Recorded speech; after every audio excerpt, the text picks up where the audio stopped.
이제 돈 걱정은 끝났다. 퇴직금과 아파트 판 돈이 통장에 들어오던 날 대부분이 이렇게 말합니다. 마치 인생의 이막이 아니라 축제의 시작이라도 되는 듯 들뜨죠. 30년 넘게 일한 대가로 얻은 10억 원, 그 돈이면 웬만한 도시 근교에 전세 하나 끼고 매달 여행 다니며 손주 용돈도 줄 수 있을 거라 믿습니다. 하지만 현실은 그 10억이 인생의 끝이 아니라 비극의 서막이 되는 경우가 많습니다. 왜일까요? 돈이 적어서가 아닙니다. 문제는 계획 없이 퇴직금부터 쓰는 것, 그리고 노후를 돈으로만 풀려는 착각 때문입니다. 1. 10억이면 평생 충분하다 믿었던 62세 김씨 부부의 추락. 서울 송파에 살던 김씨 62는 30년 넘게 공기업에 다녔습니다. 퇴직 후 집을 팔면 노후가 든든할 거라 믿었죠. 실제로 아파트를 팔고 10억 원이 손에 들어오자 부부는 바로 강릉으로 내려가 단독주택을 짓고 카페를 열었습니다. 평생 직장만 다녔으니 이제 우리도 한번 놀며 벌어보자. 하지만 현실은 달랐습니다. 첫 해는 관광객이 많아 어느 정도 수입이 있었지만 2년 차부터는 인근에 비슷한 카페가 우후죽순 생겼고 결국 손님이 줄면서 매달 적자가 이어졌습니다. 그나마 있던 여유 자금은 인테리어비, 세금, 생활비로 흩어졌고 3년이 채 지나기도 전에 통장 잔액은 1억도 남지 않았습니다. 결정타는 건강이었습니다. 남편이 허리 수술을 받으면서 일을 쉬게 되자 카페는 문을 닫았고 부부는 생활비 적자를 메우기 위해 집을 전세로 돌렸습니다. 그렇게 시작된 전세살이는 김 씨에게 현실을 깨닫게 했죠. 내가 평생 모은 돈이 이렇게 빨리 사라질 줄 몰랐어요. 은퇴 후엔 돈보다 계획이 필요했는데 그걸 몰랐죠. 2. 투자가 곧 노후 준비라 믿었던 59세 이 전무의 몰락. 대기업 임원 출신 이 전무 59는 퇴직 후 누구보다 자신만만했습니다. 10억 원의 퇴직금, 그리고 투자는 내가 제일 잘 안다는 자부심이 있었죠.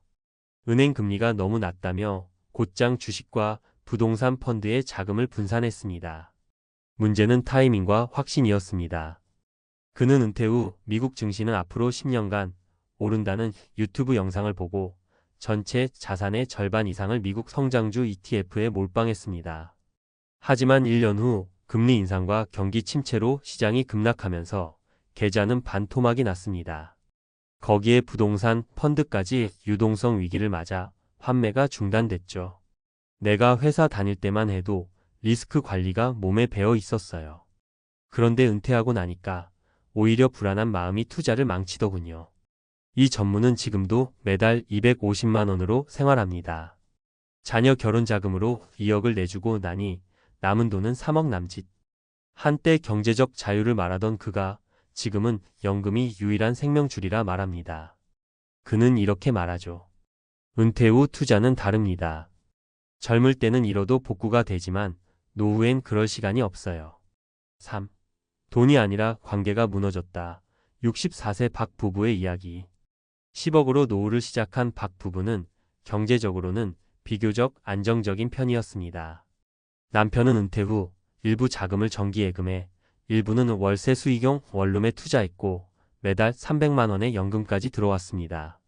겉으로 보면 이상적인 은퇴 설계 성공 사례였죠. 하지만 문제는 삶의 중심을 잃은 것이었습니다. 남편은 일찍 퇴직한 후 하루 종일 집에만 머물렀고 아내는 잔소리만 늘었다며 피곤해했습니다. 여행을 다녀도 맛있는 걸 먹어도 대화는 점점 줄었죠. 결국 부부는 40년 결혼 생활을 끝내기로 했습니다. 돈 걱정이 없으니까 싸울 일도 없을 줄 알았어요. 그런데 이제 보니 우리가 평생 대화 없이 살아왔던 거예요. 경제적 여유가 행복을 보장해 주지 않는다는 걸 박 부부는 그제야 깨달았습니다. 그는 마지막에 이렇게 말했습니다. 은퇴 후에 적은 돈이 아니라 외로움이에요. 그걸 준비하지 않으면 어떤 재산도 오래가지 못합니다. 전문가 인사이트 10억 착각의 본질. 은퇴 전문가 이상건 센터장은 이렇게 말합니다. 10억 원은 크지만 30년을 버티기엔 절대 많은 돈이 아닙니다. 매달 300만 원씩만 써도 30년이면 10억이 사라집니다. 문제는 대부분이 생활비 구조를 바꾸지 않고 현역 시절의 소비 패턴 그대로 유지한다는 겁니다. 또한 심리학자 이호선 교수는 덧붙입니다. 퇴직 후엔 소속감 상실이 큰 충격으로 다가옵니다. 돈이 있어도 우울증이나 관계 단절로 무너지는 이유는 바로 이겁니다. 은퇴는 돈의 문제가 아니라 역할의 재정의가 필요한 시기예요.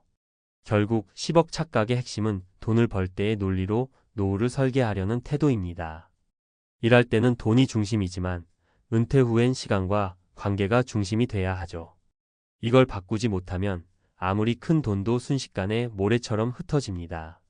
그렇다면 어떻게 해야 할까? 자산보다 현금 흐름을 만들어라. 10억을 가지고 있다면 그중 일부는 배당주나 임대 수익처럼 지속적인 현금 흐름을 만드는 데 써야 합니다. 단기 수익보다 안정적인 인출이 중요합니다. 은퇴 자산은 지켜야 할 돈이지 불릴 돈이 아니다. 퇴직금은 시드머니가 아니라 생명줄입니다. 원금이 깨지는 투자는 최소화하고 연금이자 배당처럼 예측 가능한 수입원을 늘려야 합니다. 노후 관계 관리는 자산 관리보다 중요하다. 부부관계, 친구관계, 사회적 연결망은 돈으로 환산되지 않지만 삶의 질을 좌우합니다. 일자리보다 사람 자리를 지키는 게 진짜 노후 준비입니다. 은퇴 설계는 돈이 생기기 전부터 시작해야 한다. 퇴직 후 갑자기 계획을 세우는 사람보다 50대부터 시뮬레이션을 돌려본 사람이 훨씬 덜 흔들립니다. 지금의 소비, 집, 연금, 건강보험료까지 모두 현실적으로 계산해야 합니다. 마무리. 은퇴는 끝이 아니라 다른 게임의 시작입니다.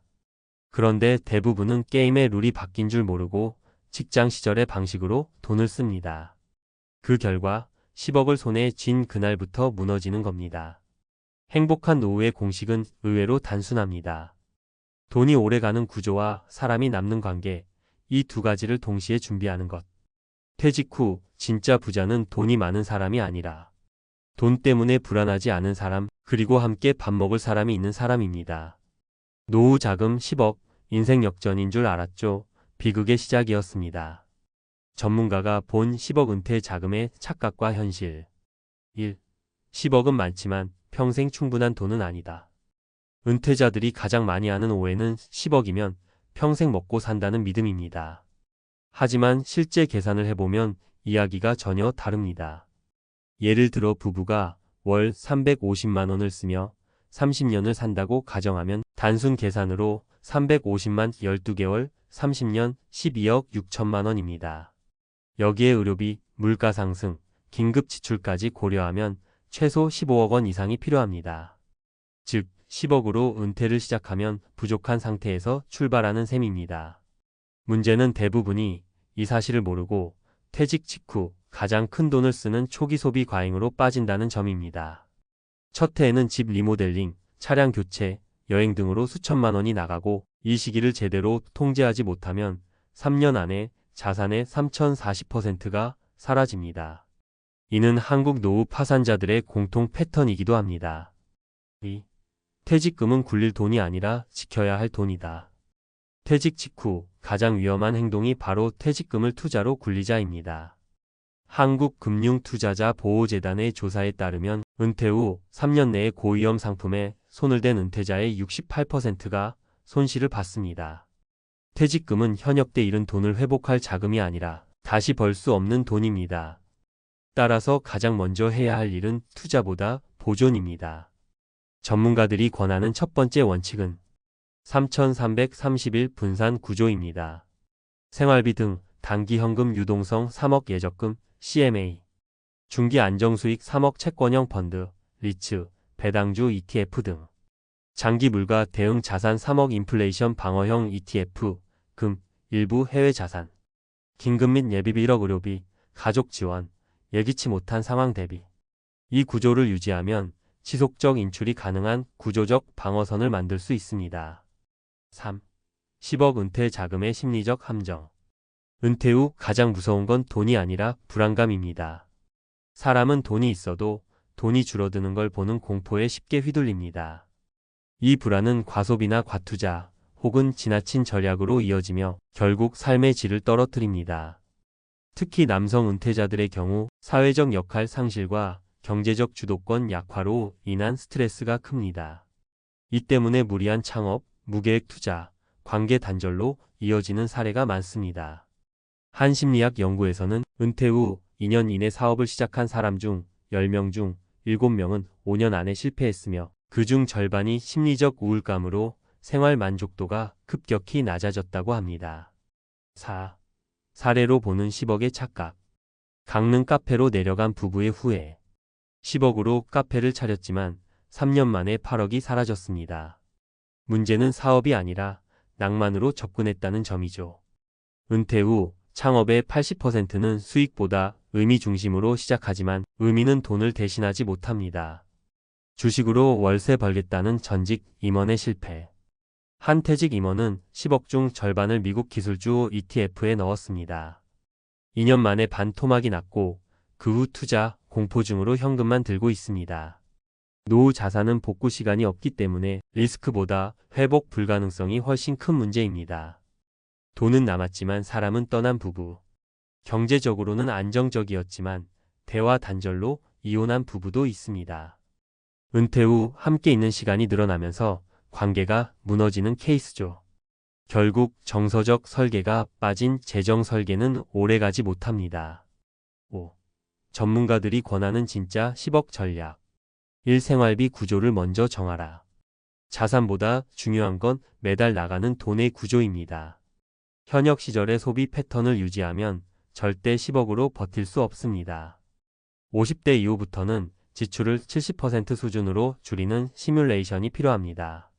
이 연금화가 핵심이다. 국민연금, 퇴직연금, 개인연금이 있다면 월 얼마가 자동으로 들어오는 구조로 만들어야 합니다. 10억을 한꺼번에 들고 있는 것보다 매달 300만, 400만 원의 현금 흐름이 훨씬 안정적입니다. 예를 들어 10억을 4% 수익률로 굴리면 연 4천만 원, 즉 월 330만 원이 생깁니다. 이걸 자산형 연금 구조라 합니다. 3. 세금 건강보험료를 함께 설계하라. 퇴직금 수령 이후 건강보험료 상승으로 은퇴자 3명 중 1명이 보험료 폭탄을 맞습니다. 건보료 산정은 소득뿐 아니라 금융자산을 기준으로 계산되므로 자금 인출 시점을 조정하거나 일부를 배우자 명의로 분산해두는 전략이 필요합니다. 4. 은퇴 직후 3년을 버텨라. 전문가들이 가장 강조하는 구간이 바로 퇴직 직후 3년입니다. 이 시기를 노후 쇼크 기간이라 부르는데 생활 리듬, 인간관계, 소비 패턴이 동시에 바뀌는 시기이기 때문입니다. 이 기간 동안은 대규모 투자 금지, 1년 예산 계획 수립, 부부간 역할 재정의, 이 세 가지를 반드시 실행해야 합니다. 5. 자산보다 시간 자산을 관리하라. 은퇴는 돈보다 시간 관리의 게임입니다. 소득이 줄어드는 만큼 의미 있는 시간을 확보하지 못하면 돈이 있어도 공허감이 커집니다. 따라서 봉사, 취미 배움, 사회활동 등 활동적 생활 패턴을 만들어야 장기적으로 소비 통제가 가능해집니다. 6. 결론 10억으로는 부자 은퇴가 아니라 기준점 은퇴다. 10억은 출발선이지 종착점이 아닙니다. 문제는 대부분이 이걸 모르고 돈이 생긴 순간부터 소비를 늘린다는 겁니다.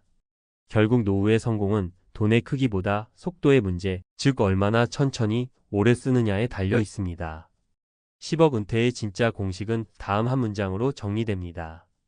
돈을 오래 쓰려면 돈보다 오래 살아남는 구조를 만들어야 한다. 그 구조의 핵심은 안정적 현금 흐름, 절제된 소비, 건강한 관계, 꾸준한 자기활동. 10억이 있어도 이 네 가지가 없으면 결국 무너집니다. 하지만 이 네 가지가 있으면 5억으로도 평생 여유로운 삶을 살 수 있습니다. 퇴직금을 받던 날 가슴이 두근거렸죠. 이제 좀 쉬자. 고생 끝이다. 30년 넘게 다닌 회사를 뒤로하고 통장에 찍힌 숫자 1억 원. 그 숫자를 보면서 누군가는 처음으로 자유를 느끼고 누군가는 앞으로의 삶이 든든하다고 생각했을 겁니다. 하지만 이상하게도 그 돈이 나를 살려줄 거라 믿은 사람일수록 제일 빨리 무너졌습니다. 퇴직 후 3년. 누군가는 매달 이자로 커피값을 벌며 여유롭게 사는데 누군가는 이미 빚에 쫓기고 자식에게 손 벌리며 내가 이렇게 될 줄은 몰랐다는 말을 합니다.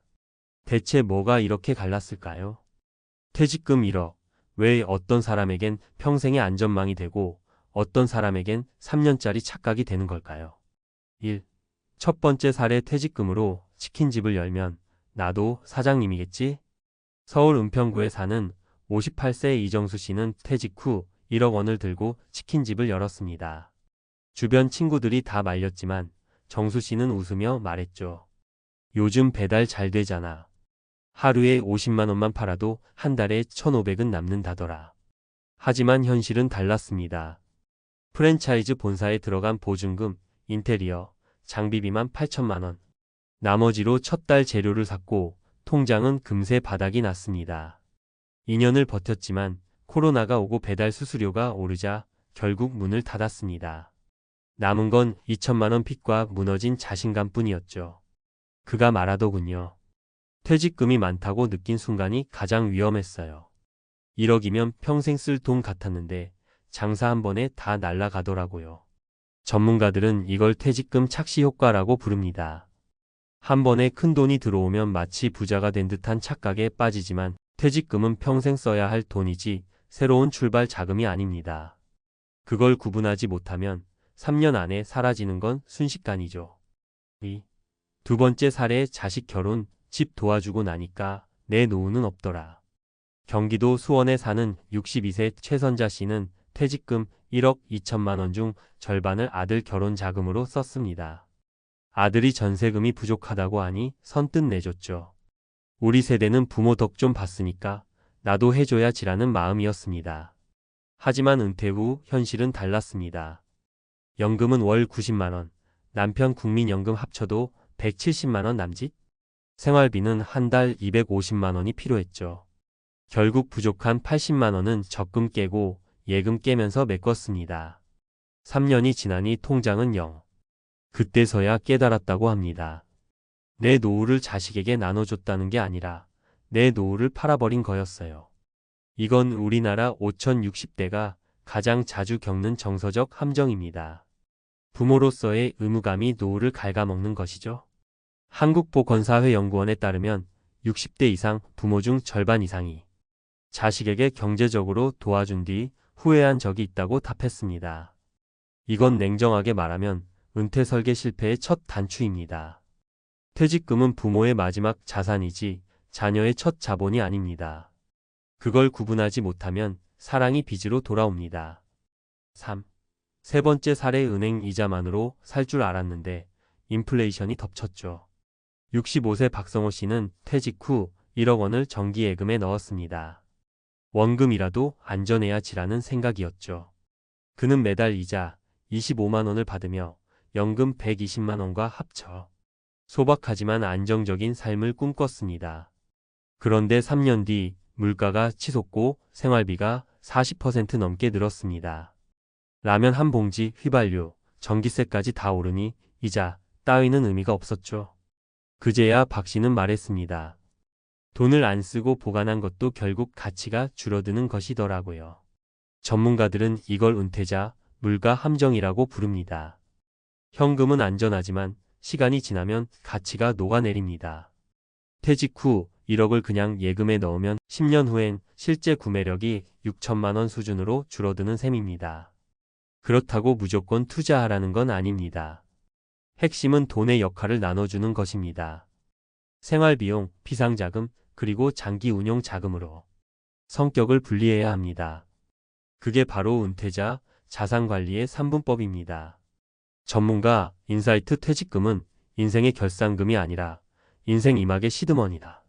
신동국 작가 50대의 재정독립 저자는 이렇게 말합니다. 퇴직금은 고생의 보상이 아니라 노후의 시드머니입니다. 이 돈을 갚아야 할 대출금처럼 조심스럽게 다뤄야 합니다. 퇴직 후 가장 흔한 실수는 바로 지출의 기준을 줄이지 않는 것입니다.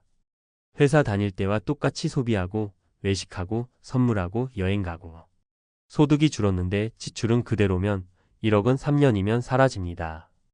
은퇴 후에는 벌기보다 안 쓰는 기술이 더 중요합니다. 지출의 구조를 바꿔야 하죠. 외식은 한 달에 4번에서 2번으로, 차 유지비보다 대중교통비로, 필요 없는 구독 서비스는 해지. 이건 절약이 아니라 리셋입니다. 소비 패턴을 리셋하지 않으면 퇴직금은 인생 2막을 지탱할 자산이 아니라 단기 소비재로 끝나버립니다. 그렇다면 퇴직금 1억을 지키는 방법은? 전문가들은 퇴직금 1억의 3단계 관리법을 권합니다. 물론 수익률을 높이려는 투자보다 버티는 재정 구조를 만드는 게 핵심입니다. 생활비 통장 30% 최소 3년치 생활비 확보용. 이건 돈 벌러 나가지 않아도 먹고 살 수 있는 시간을 사는 겁니다. 안정자산 40% 예금, 채권, 안정형 ETF 등. 원금 손실 없이 물가를 따라잡는 수준으로 운용. 성장자산 30% 배당주, 글로벌 ETF 등 장기 투자용. 단 10년 안 쓸 돈만 투자해야 합니다. 그리고 이 비율을 유지하려면 한 가지 원칙이 있습니다.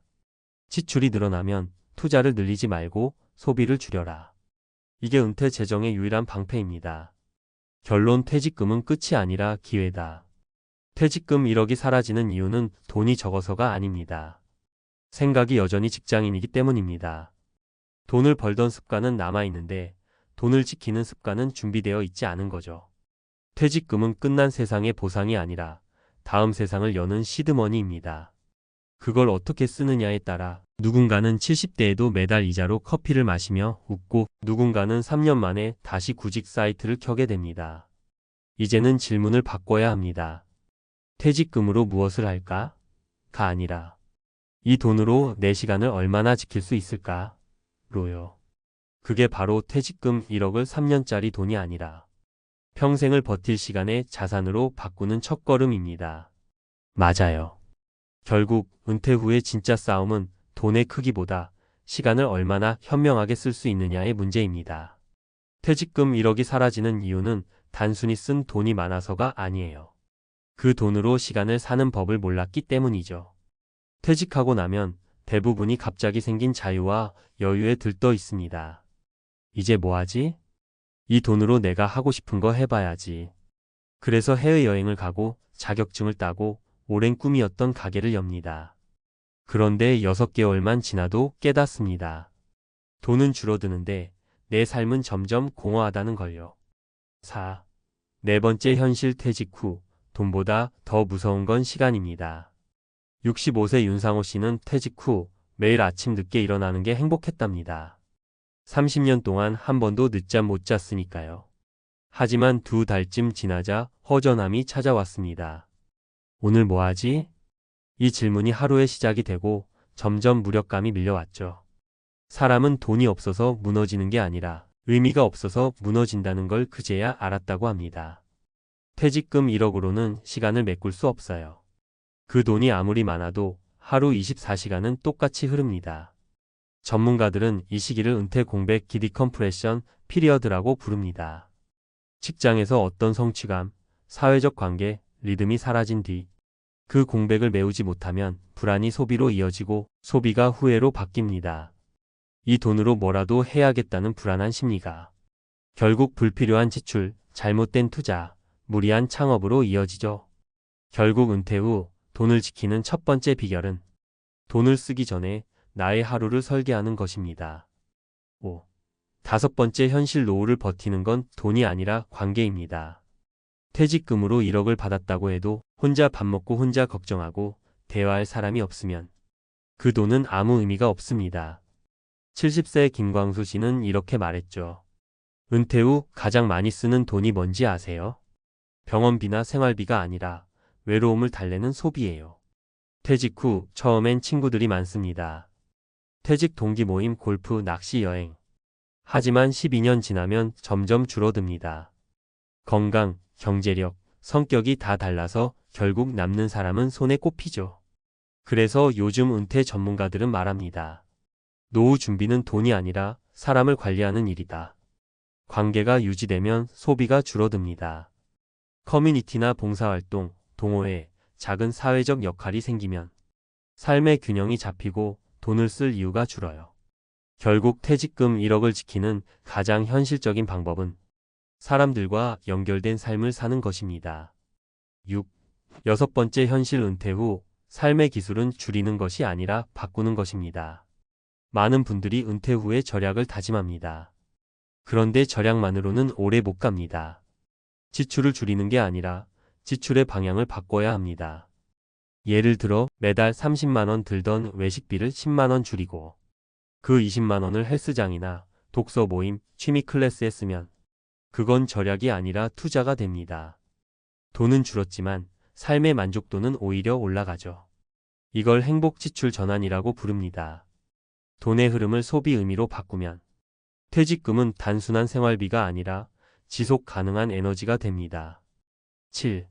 결국 퇴직금 1억을 지키는 사람들의 공통점. 퇴직 후 3년이 지나도 돈이 남는 사람들의 공통점이 있습니다. 그들은 단 한 가지 습관을 가졌습니다. 내 돈의 주제 파악을 한다는 겁니다. 이 말은 냉정하지만 진실이에요. 퇴직금 1억은 경제적 자유의 돈이 아니라 생계 유지를 위한 완충 자금입니다. 그걸 아는 사람은 절대 함부로 쓰지 않습니다. 1억을 갖고도 검소하게 사는 사람은 5억을 받아도 절대 망하지 않아요.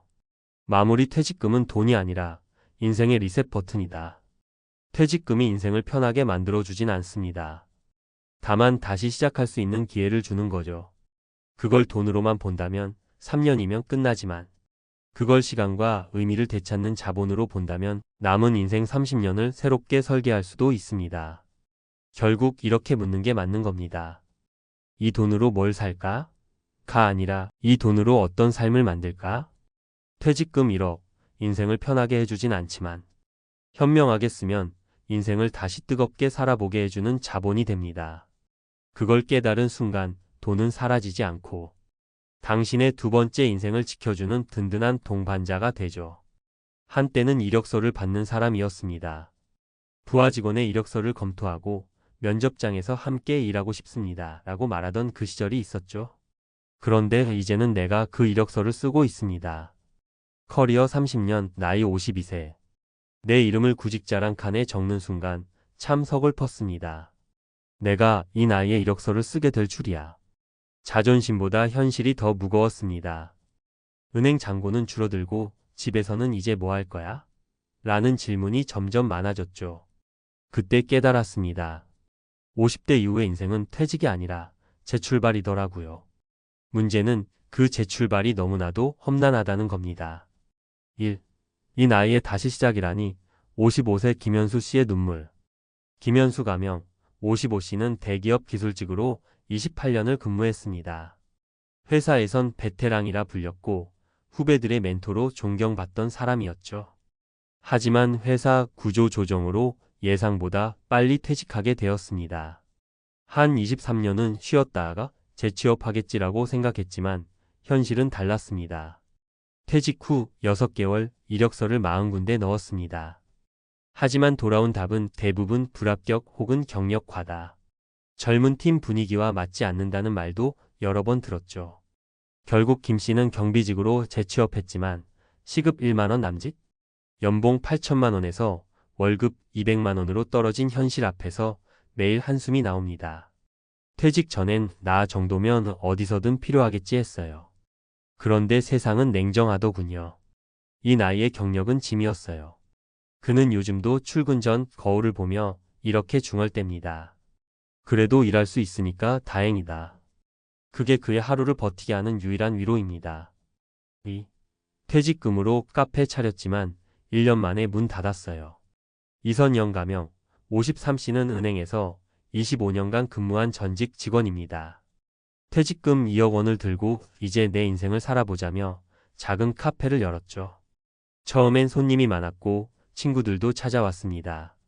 하지만 1년이 지나면서 현실의 벽이 닥쳤습니다. 임대료는 오르고 인건비는 부담되고 경쟁은 심해졌습니다. 직장인으로 살 땐 몰랐던 세상이 눈앞에 펼쳐졌죠. 결국 매달 적자가 쌓이다가 1년 반 만에 폐업. 남은 건 빚 3천만 원과 허무함이었습니다. 회사 다닐 땐 스트레스가 많았지만 그래도 안정적이었죠. 퇴직 후엔 자유로웠지만 그 자유가 이렇게 무서울 줄은 몰랐어요. 이 씨는 지금 다시 취업 사이트를 뒤지며 요양원 행정직에 지원서를 넣고 있습니다. 지금은 직급도 체면도 중요하지 않아요. 그냥 매달 일정한 수입이 절실해요. 3. 퇴직 후 2년 결국 택배 일을 시작했습니다. 정혜수 가명. 57씨는 20년 넘게 영업직으로 일했습니다. 사람 만나고 술자리에서 계약 따내던 에이스였죠. 하지만 50대 중반 몸이 따라주지 않았습니다. 그런데 회사는 더 젊은 인력을 원했죠. 결국 자진 퇴사, 그리고 긴 침묵이 시작됐습니다. 이 나이에 새 일자리를 찾는 건 그야말로 전쟁이에요. 서류 통과도 힘들고 면접장에서는 건강은 괜찮으세요? 부터 묻습니다. 1년 넘게 구직 활동을 하다가 결국 선택한 일은 택배 배송이었습니다. 하루 12시간씩 뛰며 월 250만 원을 벌지만 체력은 이미 한계에 다다랐죠. 내가 이렇게 살 줄은 몰랐어요. 하지만 손 놓고 있으면 진짜 끝이라는 생각에 그냥 버팁니다. 그의 말엔 체념과 자존심이 동시에 섞여 있었습니다. 일은 힘들어도 무기력하게 있는 것보단 낫잖아요. 전문가의 시선 50대의 위기 문제는 준비 부족이 아니다. 많은 50대가 이렇게 이야기합니다. 이 나이에 뭘 새로 하겠어. 하지만 전문가들은 말합니다. 준비 부족이 아니라 방향이 문제다.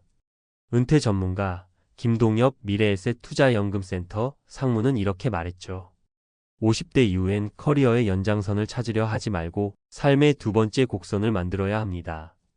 즉, 지금까지 해온 일을 그대로 이어가려 하기보다 할 수 있는 일과 지속 가능한 일을 찾아야 한다는 겁니다.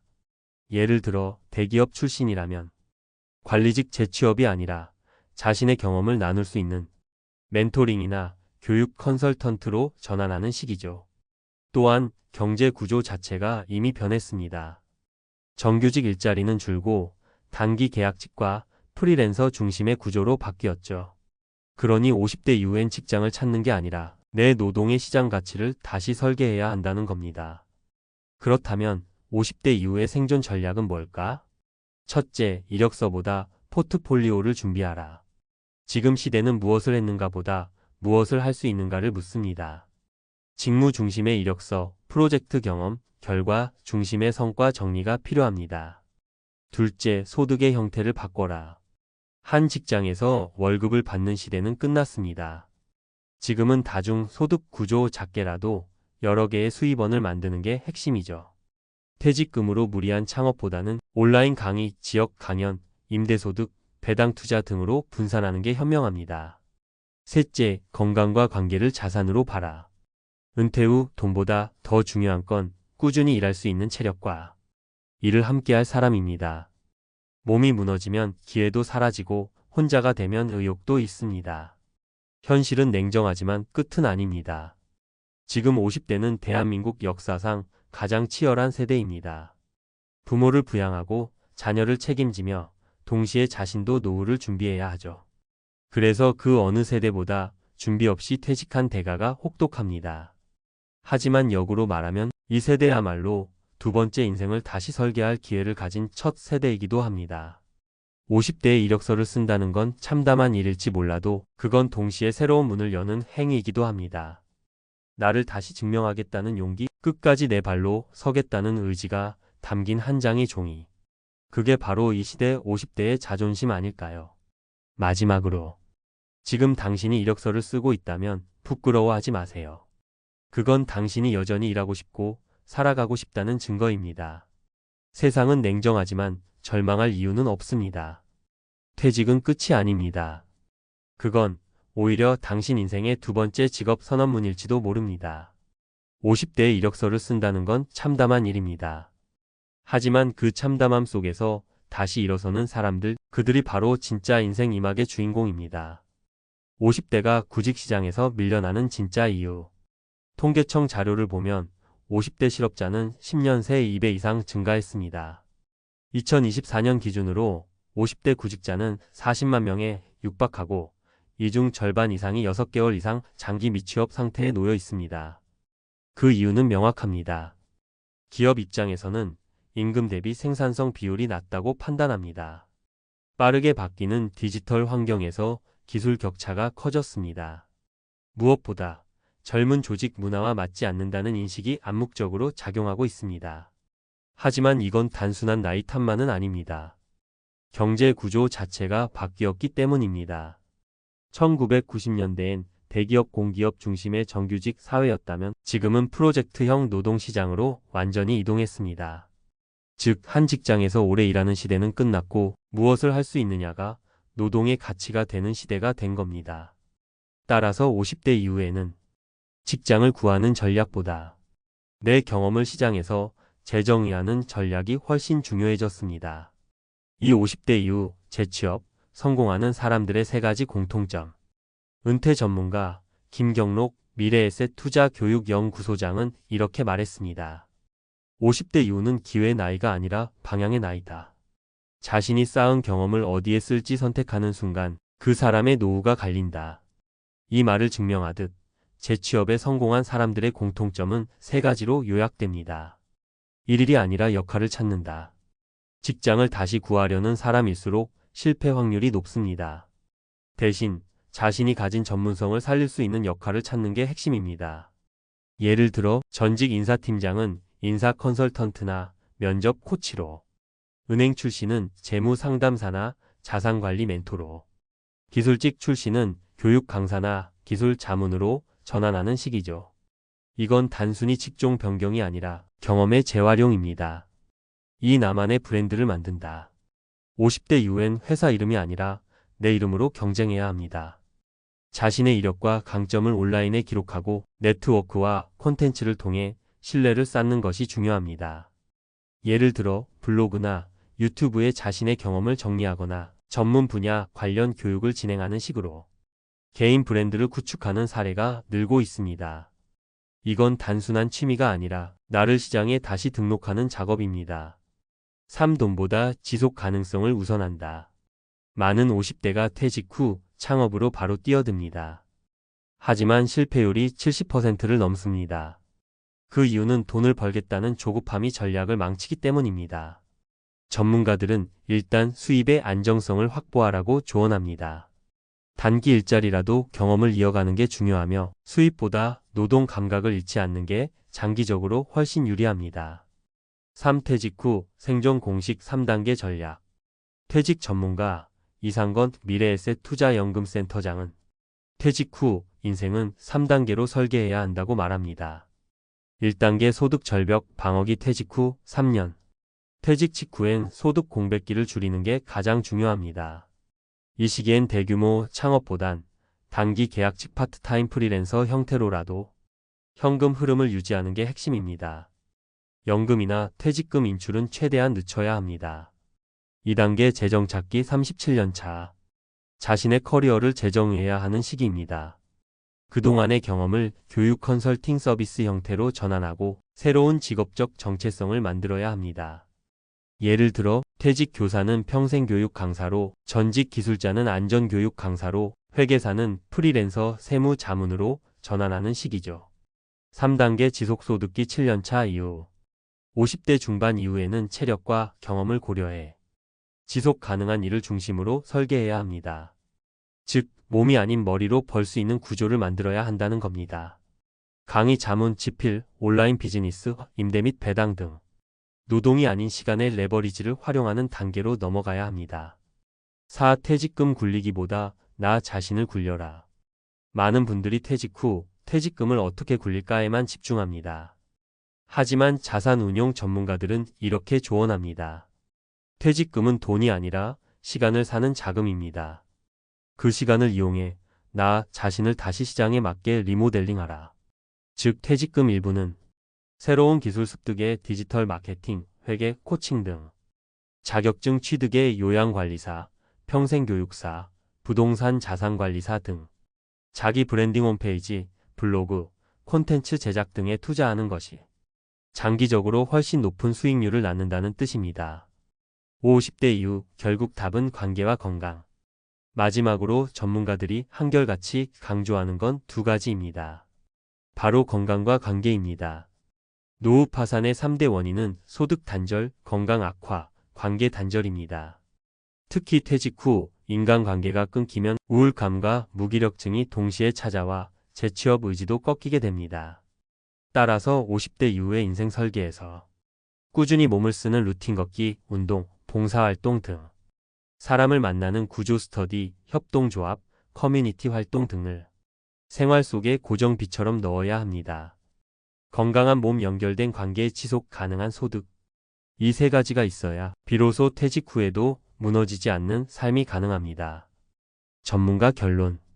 50대가 이력서를 쓰는 건 패배가 아니라 전략의 출발점입니다. 세상은 바뀌었고 직장의 안정성은 사라졌지만 일의 형태는 무한히 확장되었습니다. 이제 50대가 해야 할 일은 직장을 찾는 게 아니라 자신의 역할을 새로 정의하는 것, 경력을 지키는 게 아니라 새로운 시장에 맞게 리모델링하는 것, 그리고 돈을 벌기보다 일을 지속할 수 있는 구조를 만드는 것. 그게 바로 2025년 이후 50대 구직자가 아닌 50대 제도 전자로 사는 유일한 방법입니다. 솔직히 말해볼까요? 요즘 뉴스만 봐도 답이 없습니다. 젊은 사람은 점점 줄고 은퇴자는 눈 깜짝할 사이에 늘어나고 있죠.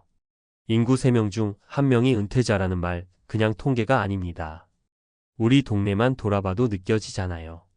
낮 시간에 카페를 가면 젊은 사람보다 백발 어르신이 훨씬 많고 시장에 가도 물건 사는 손님 대부분이 은퇴 세대입니다. 문제는요, 이렇게 일할 사람보다 쉬는 사람이 많아진 세상에서 누가 나라 빚을 갚고 세금을 내고 연금을 메워줄 수 있냐는 겁니다. 그런데 이건 나라 이야기만이 아니죠. 우리 개인도 똑같습니다. 평생 일하며 세금 내고 자식 키웠는데 막상 은퇴하고 나니 이제부터가 진짜 시작이더라고요.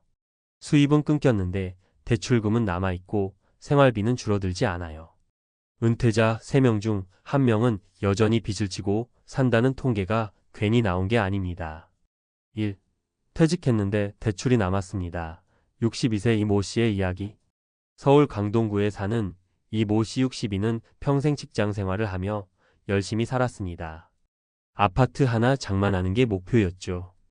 20년 넘게 모은 퇴직금 1억 2천만 원에 대출을 얹어 5억짜리 아파트를 샀습니다.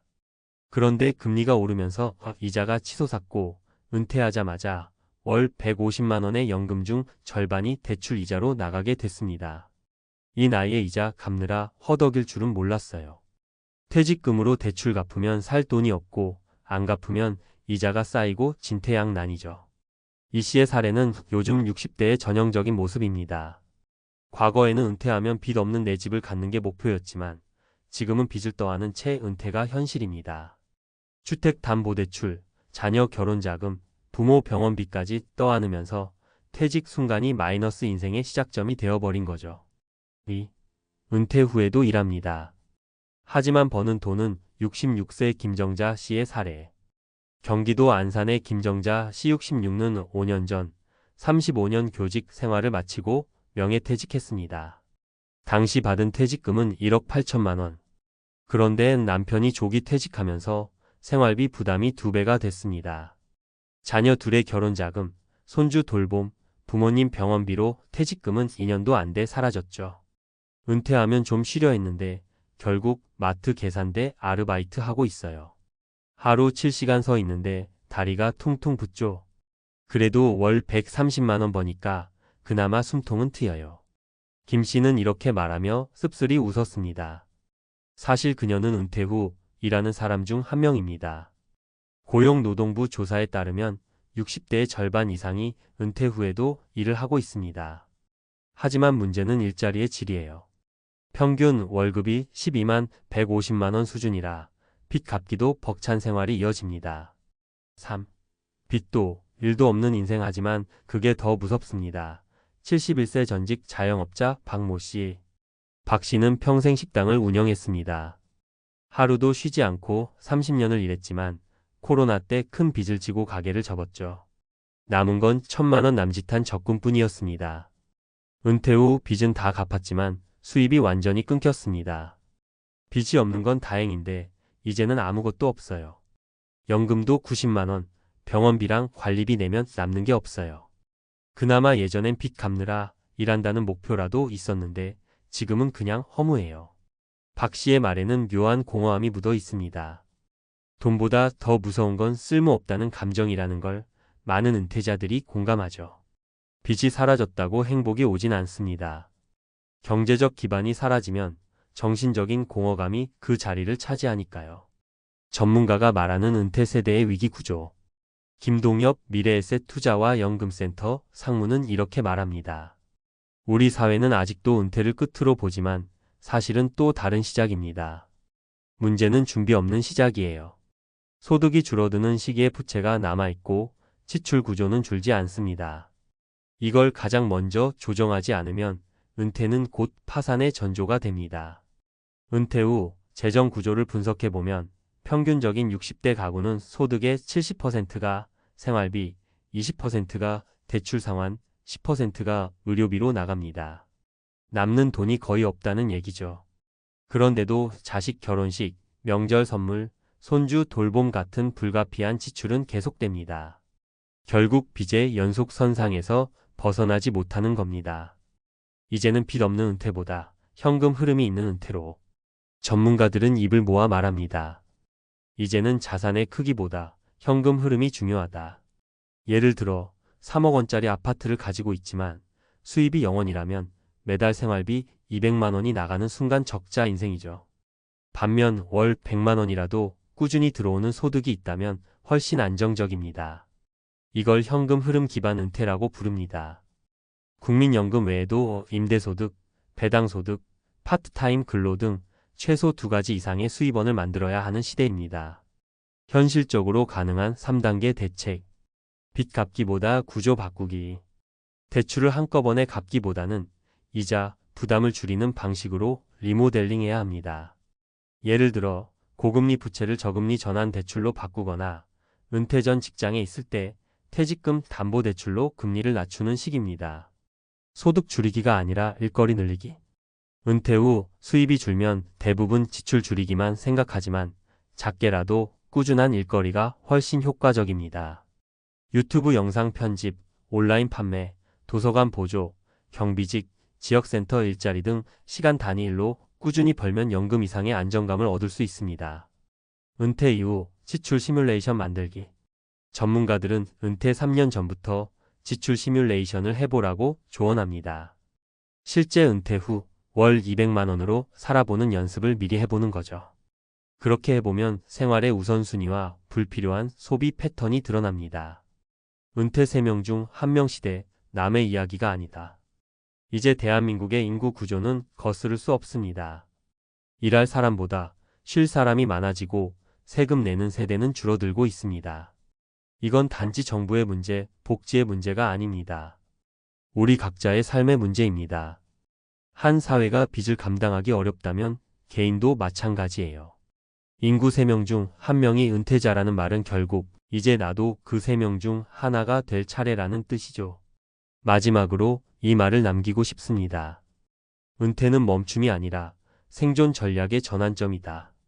지금이라도 돈이 아닌 흐름을 만들고 자산이 아닌 습관을 바꾸면 늦지 않습니다. 빚을 갚는 것도 중요하지만 그보다 더 중요한 건 버틸 수 있는 구조를 만드는 겁니다. 이제는 누가 빚을 갚을까? 를 걱정하기보다 나는 어떤 방식으로 살아남을까? 를 고민해야 할 때입니다. 그게 진짜 은퇴 후에도 무너지지 않는 삶의 비결입니다. 대한민국 은퇴 인구 3명 중 1명 시대의 의미. 통계청에 따르면 2025년이면 전체 인구의 3분의 1이 65세 이상 고령자가 됩니다. 즉 3명 중 1명이 은퇴자라는 뜻입니다. 경제활동 인구는 줄어들고 부양해야 할 은퇴자는 급격히 늘어납니다.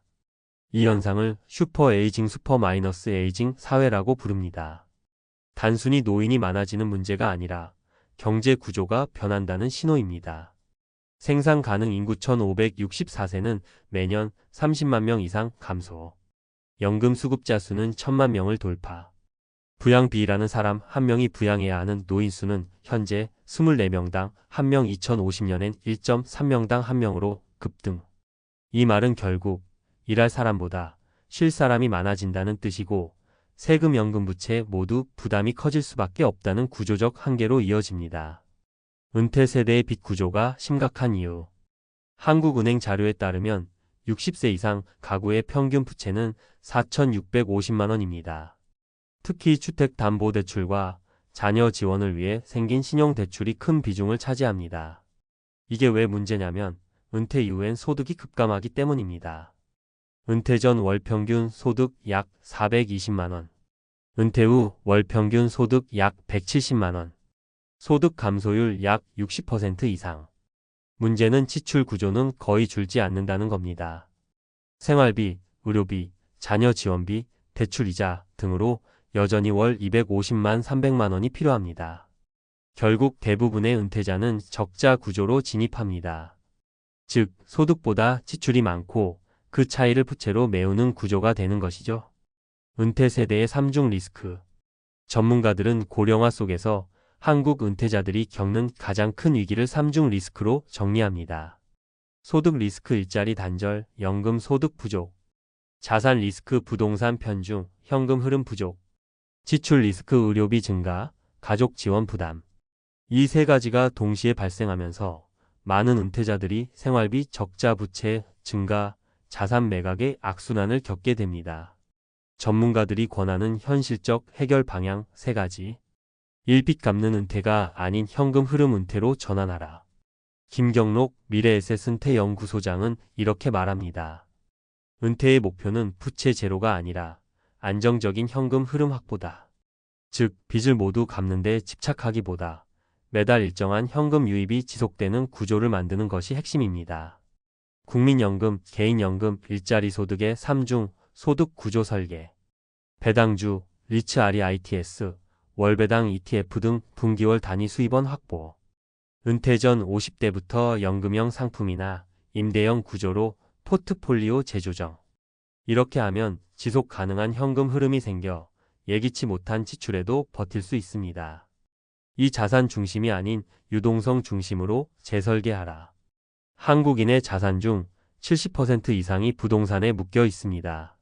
하지만 은퇴 후에는 소득이 없는 상태에서 집값이 높은 건 의미가 없다는 점이 중요합니다. 그래서 전문가들은 거주, 자산과 수익 자산을 분리하라고 조언합니다. 실거주 외의 부동산은 월세형 자산으로 전환.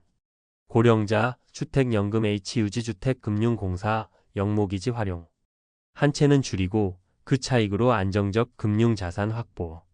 즉, 자산의 총액보다 현금화 가능성과 유동성이 훨씬 중요하다는 뜻입니다. 3. 노동소득의 연장선을 확보하라. 은퇴 후 일하지 않는 기간이 길어질수록 자산은 빠르게 소진됩니다. 따라서 60세 이후에도 가능한 부분적 근로 세컨드 잡을 계획적으로 가져가야 합니다. 노동연구원의 자료에 따르면 60대 중 재취업 경험자는 58%, 평균 근로기간은 6년, 월 평균 소득은 140만 원 수준. 비록 소득이 적지만 이 노동소득은 연금보다 유연하게 사용할 수 있습니다. 특히 요즘은 디지털 일자리, 시니어, 창업, 지역 돌봄, 공공형 일자리 등 다양한 형태가 생기고 있습니다. 핵심은 직업의 형태가 아니라 활동의 연속성입니다. 단 하루라도 꾸준히 일을 이어가면 사회적 연결망과 경제적 버팀목이 함께 유지됩니다. 전문가 팁 은퇴 전 3년 반드시 점검해야 할 5가지. 국민연금 예상 수령액 국민연금공단 홈페이지에서 예상연금액 조회. 생활비 예산표 현재 지출 중 불필요한 항목 20% 줄이기. 부채 리모델링 금리, 상환 기간, 원리금 균등 구조 재점검. 소득 시뮬레이션, 은퇴 후 월 200만 원으로 실제 살아보기. 건강관리 계획 의료비는 연금보다 빨리 소진됨 예방 중심 관리 필요? 결론 누가 빚을 갚을까? 보다 누가 버틸 수 있을까? 인구 3명 중 1명이 은퇴자라는 말은 이제 미래가 아니라 현재 진행형 현실입니다. 이 시대의 은퇴는 더 이상 퇴직 후의 휴식이 아니라 경제적 생존의 연장선에 있습니다. 은퇴 설계의 핵심은 다음 3가지로 요약됩니다. 소득의 연속성 확보, 자산의 유동성 강화, 생활 구조의 단순화. 이 3가지를 미리 준비한 사람만이 빚이 있든 없든 버틸 수 있는 은퇴를 맞이할 수 있습니다. 결국 중요한 건 얼마를 모았는가가 아니라 얼마나 오래 유지할 수 있는가의 문제입니다. 요약하자면 은퇴 시대의 진짜 질문은 누가 빚을 갚을까?가 아니라 누가 끝까지 버틸 수 있을까? 입니다. 혹시 이런 상상 해보신 적 있으신가요? 딱 한 종목만 제대로 잡으면 나도 5년 안에 은퇴할 수 있지 않을까? 요즘 주변에 그런 이야기 심심찮게 들립니다. 엔비디아로 10배 벌었다더라. 테슬라 초창기에 사서 은퇴했다더라. 누군가는 진짜 그렇게 됐다더니 내 통장은 그대로일 때 그 얘기 들으면 괜히 심장이 쿵 내려앉죠. 그런데 말입니다. 이 주식 하나로 은퇴했다는 그 말 정말 부럽기만 한 이야기일까요? 아니면 우리가 놓치고 있는 냉정한 현실이 숨겨져 있을까요? 오늘은 실제 사례 3가지를 통해 단 한 종목으로 은퇴한 사람들의 진짜 이야기를 들려드리려 합니다. 그 안에는 성공의 그림자도 그리고 절망의 교훈도 함께 담겨 있죠. 첫 번째 이야기 퇴직금 전부 테슬라에 넣은 58세 남자. 서울 구로에서 30년 넘게 전자부품 회사에 다니던 김정수 58씨는 2020년 퇴직 후 퇴직금 2억 원을 들고 고민에 빠졌습니다. 은행 이자는 1% 남짓, 부동산은 이미 고점 갔고. 그때 유튜브에서 미국 전기차의 미래 테슬라 라는 영상이 쏟아졌죠. 저도 솔직히 불안했죠. 근데 그때는 이거 놓치면 안 된다는 생각뿐이었어요. 그는 퇴직금 전부를 테슬라 주식에 몰빵했습니다.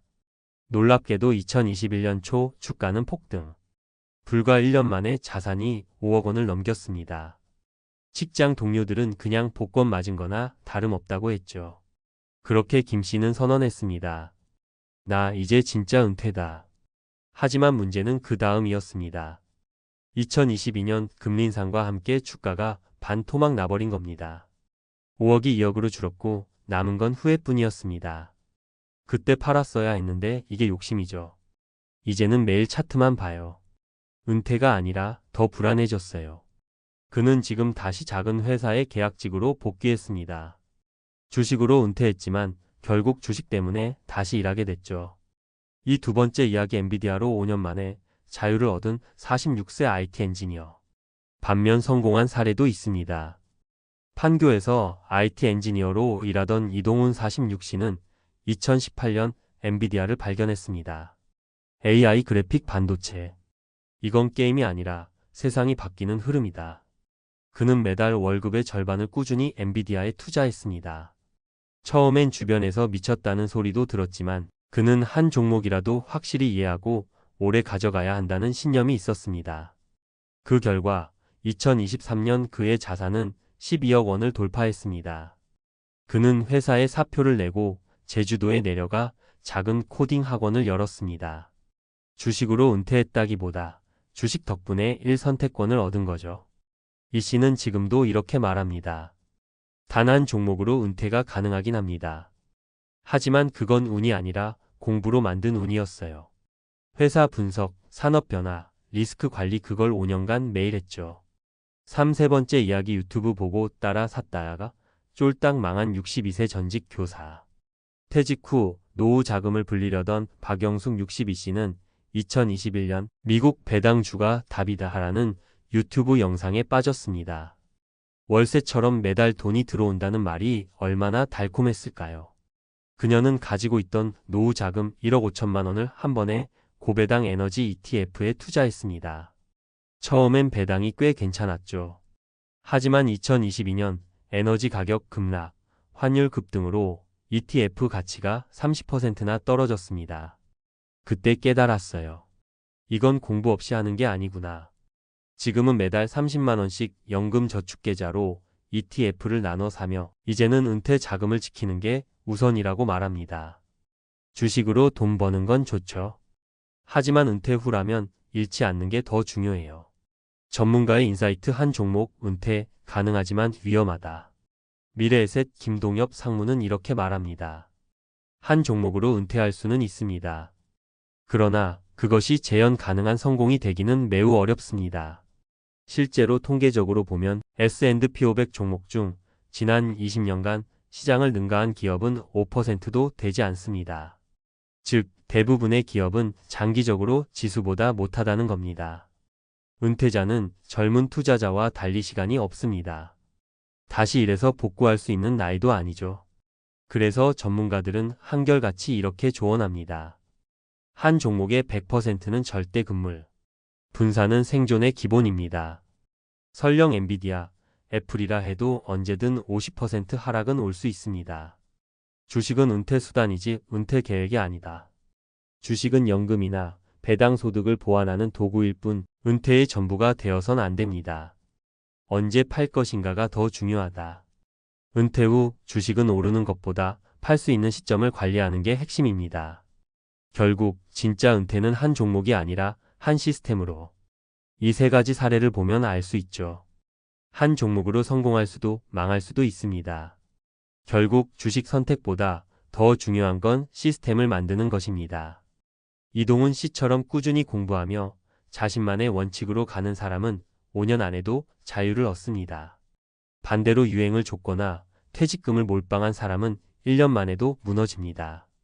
은퇴는 돈의 크기보다 돈의 구조로 결정됩니다. 매달 들어오는 현금 흐름, 위험을 감당할 여유, 그리고 무엇보다 마음의 안정. 이게 진짜 은퇴의 핵심이죠. 마무리. 이 주식 하나로 은퇴했습니다. 그 말 뒤엔 수많은 공부, 인내, 그리고 리스크 관리의 그림자가 숨어 있습니다. 5년 안에 은퇴하고 싶다면 대박 종목을 찾기보다 내가 감당할 수 있는 시스템을 만드는 게 먼저입니다. 그래야 주식이 나를 흔들지 않고 내가 주식을 다스릴 수 있죠. 돈을 버는 것도 중요하지만 그 돈으로 평온하게 사는 법을 배우는 것, 그게 진짜 은퇴의 완성 아닐까요? 전문가 시점 한 종목 은퇴 가능은 하지만 지속 가능하진 않다. 이 주식 하나로 은퇴했다는 이야기는 실제로 존재합니다. 테슬라, 엔비디아, 애플, 마이크로소프트처럼 혁신 기업이 폭발적인 성장을 이뤘던 시기에 초기 투자자들이 막대한 수익을 얻은 건 사실이죠. 하지만 재무 전문가의 관점에서 보면 이건 예외적인 성공 사례일 뿐 재현 가능성은 극히 낮은 고위험 전략입니다. 전문가들이 공통적으로 지적하는 부분은 다음 세 가지입니다. 단일 종목 투자는 확률 게임이다. 데이터를 보면 명확합니다. 미국 주식시장 전체에서 지난 30년간 시장 평균 S&P 500을 지속적으로 상회한 기업은 약 45%에 불과합니다. 즉 95%는 평균에도 못 미쳤다는 뜻이죠. 이 말은 곧 한 종목으로 인생 역전은 복권과 비슷한 확률이라는 뜻입니다. 특히 은퇴 직전이거나 이미 은퇴한 세대라면 다시 회복할 시간이 없기 때문에 이런 집중 투자는 위험합니다. 예를 들어 테슬라를 2020년 고점에서 매수한 투자자는 2022년 말 기준으로 자산이 최대 70% 하락했습니다. 은퇴자는 단기 손실에도 생활비를 써야 하므로 결국 심리적으로 버티지 못하고 손절하는 경우가 많습니다. 주식은 자산이 아니라 현금 흐름의 일부로 봐야 한다. 은퇴 후의 투자 목적은 부의 증식이 아니라 소득의 안정화입니다. 즉 주식은 인생 한 방을 노리는 수단이 아니라 매달 일정한 현금 흐름 배당, 이자, 인출을 유지하는 포트폴리오의 일부여야 합니다. 적정 위험 자산 비중 공식 은퇴 설계 기준 100- 나이 주식 비중 %. 예를 들어 60세 은퇴자라면 전체 자산의 40%까지만 주식에 투자하는 게 이상적입니다. 나머지는 예금, 채권, 현금성 자산으로 리스크를 분산해야 하죠. 배당형 ETF 활용. 고배당 ETF나 S&P 500 ETF 또는 TLT 미국 장기채 ETF 같은 자산을 섞으면 주식의 상승 여력을 가지면서도 생활비 인출이 가능한 구조가 됩니다. 즉, 한 종목으로 인생 역전보다 다양한 자산으로 꾸준히 버는 구조가 훨씬 현실적이고 안전한 은퇴 전략입니다. 은퇴 후 투자는 수익보다 심리 안정성이 더 중요하다. 은퇴자는 매달 고정 지출이 있고 새로운 수입이 거의 없다는 점에서 현금 흐름이 끊기면 공포감이 커집니다. 그래서 손실 회복보다 손실 방지가 핵심 전략이 됩니다. 이를 위해 전문가들이 제시하는 은퇴자 포트폴리오 전략은 다음과 같습니다.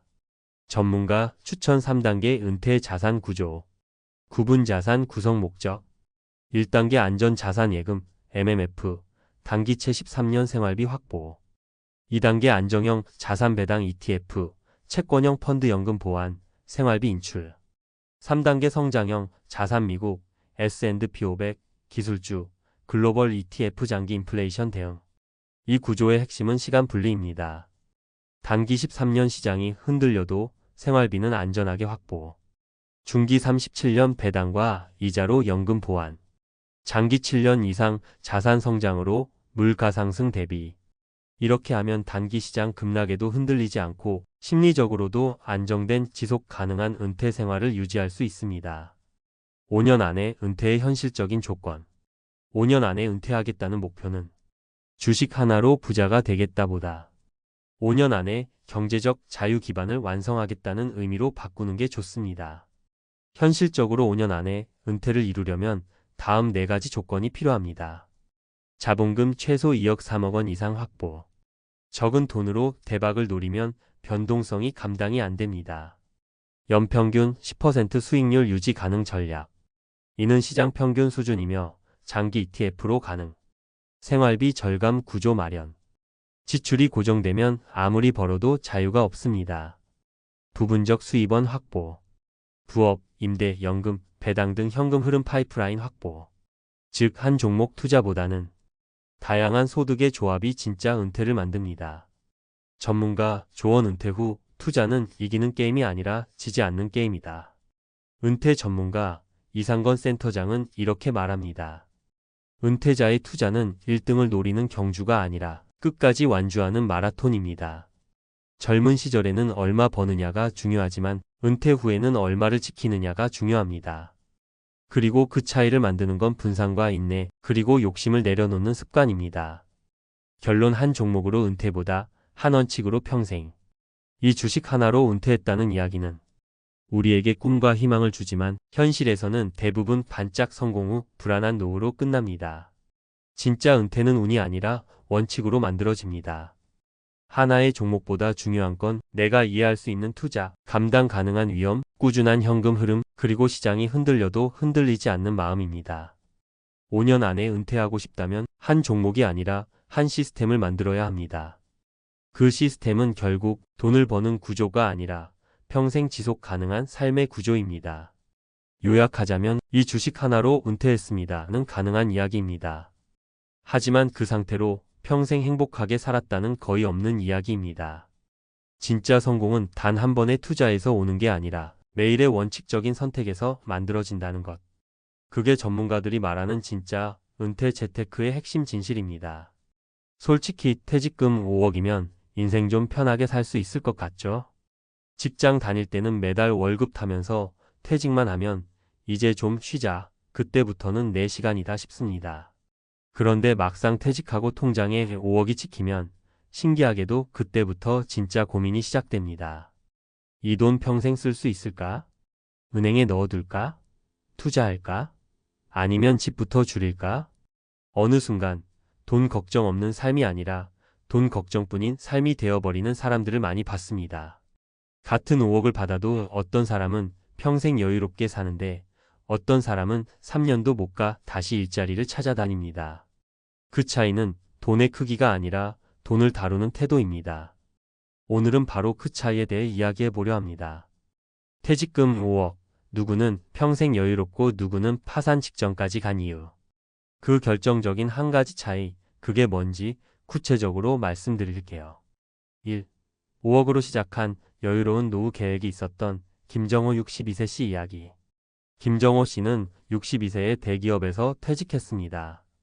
퇴직금 4억 8천만 원, 여기에 퇴직 전까지 모은 저축 약 1억 정도, 총 5억이었습니다.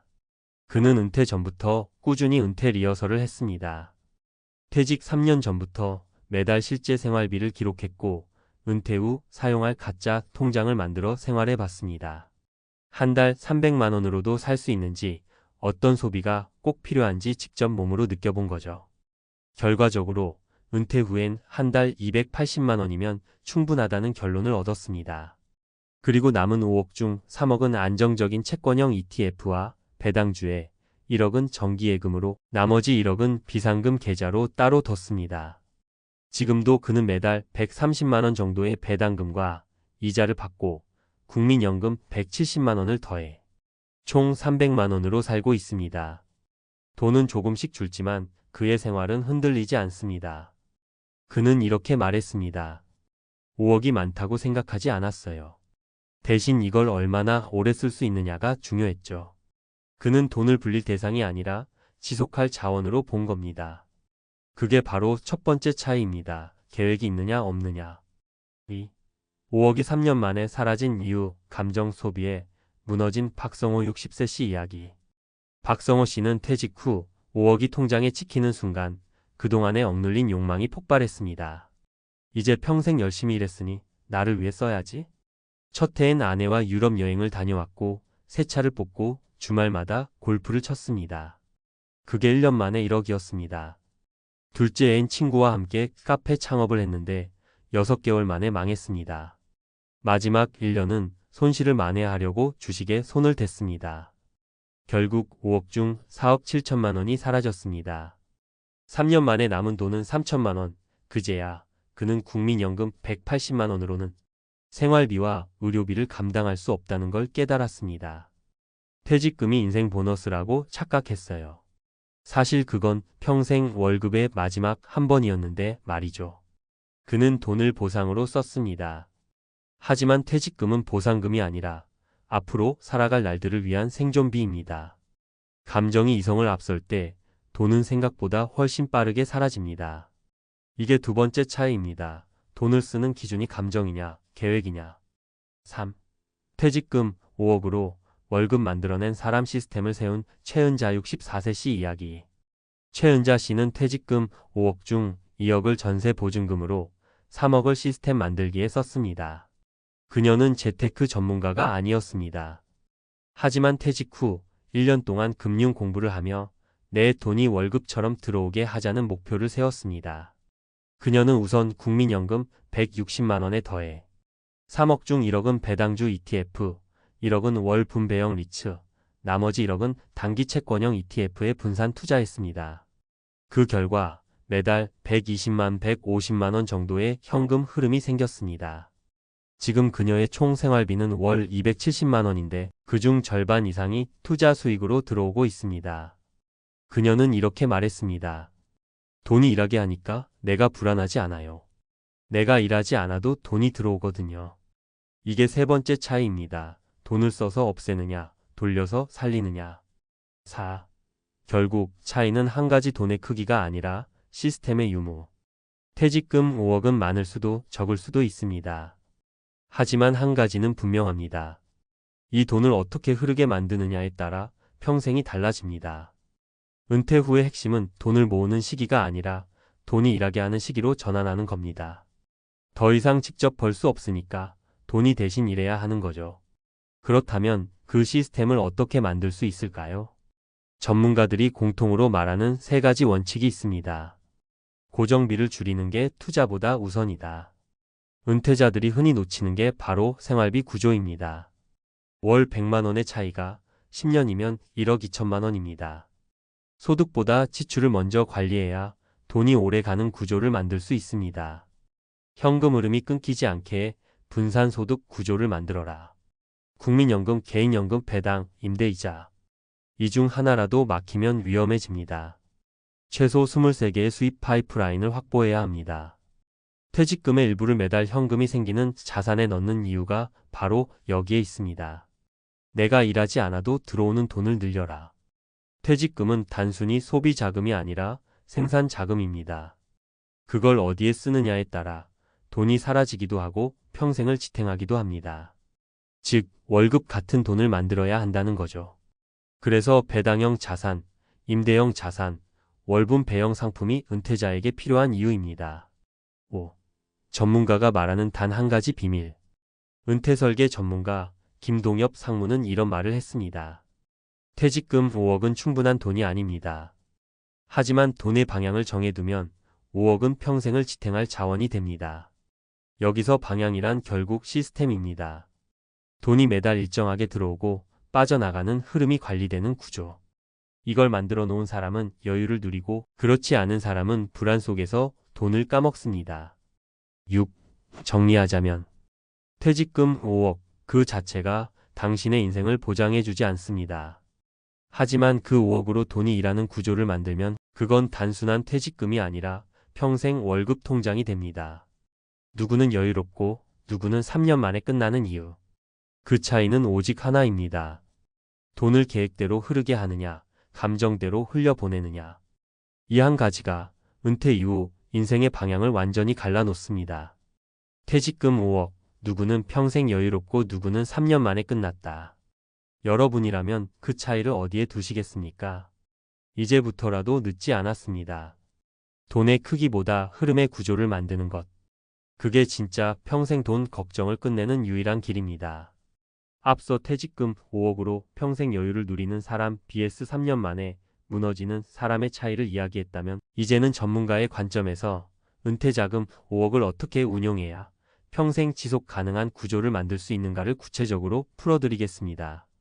감정적인 이야기가 아니라 실제 은퇴 설계 현장에서 통하는 객관적이고 실질적인 전략 중심으로 말씀드릴게요. 5억으로는 평생 안심 구조를 만들어야 한다.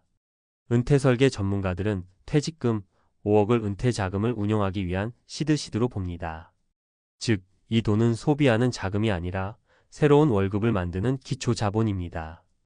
평균 수명이 90세를 넘어가는 지금 60세에 은퇴한다면 앞으로 30년은 더 살아야 합니다.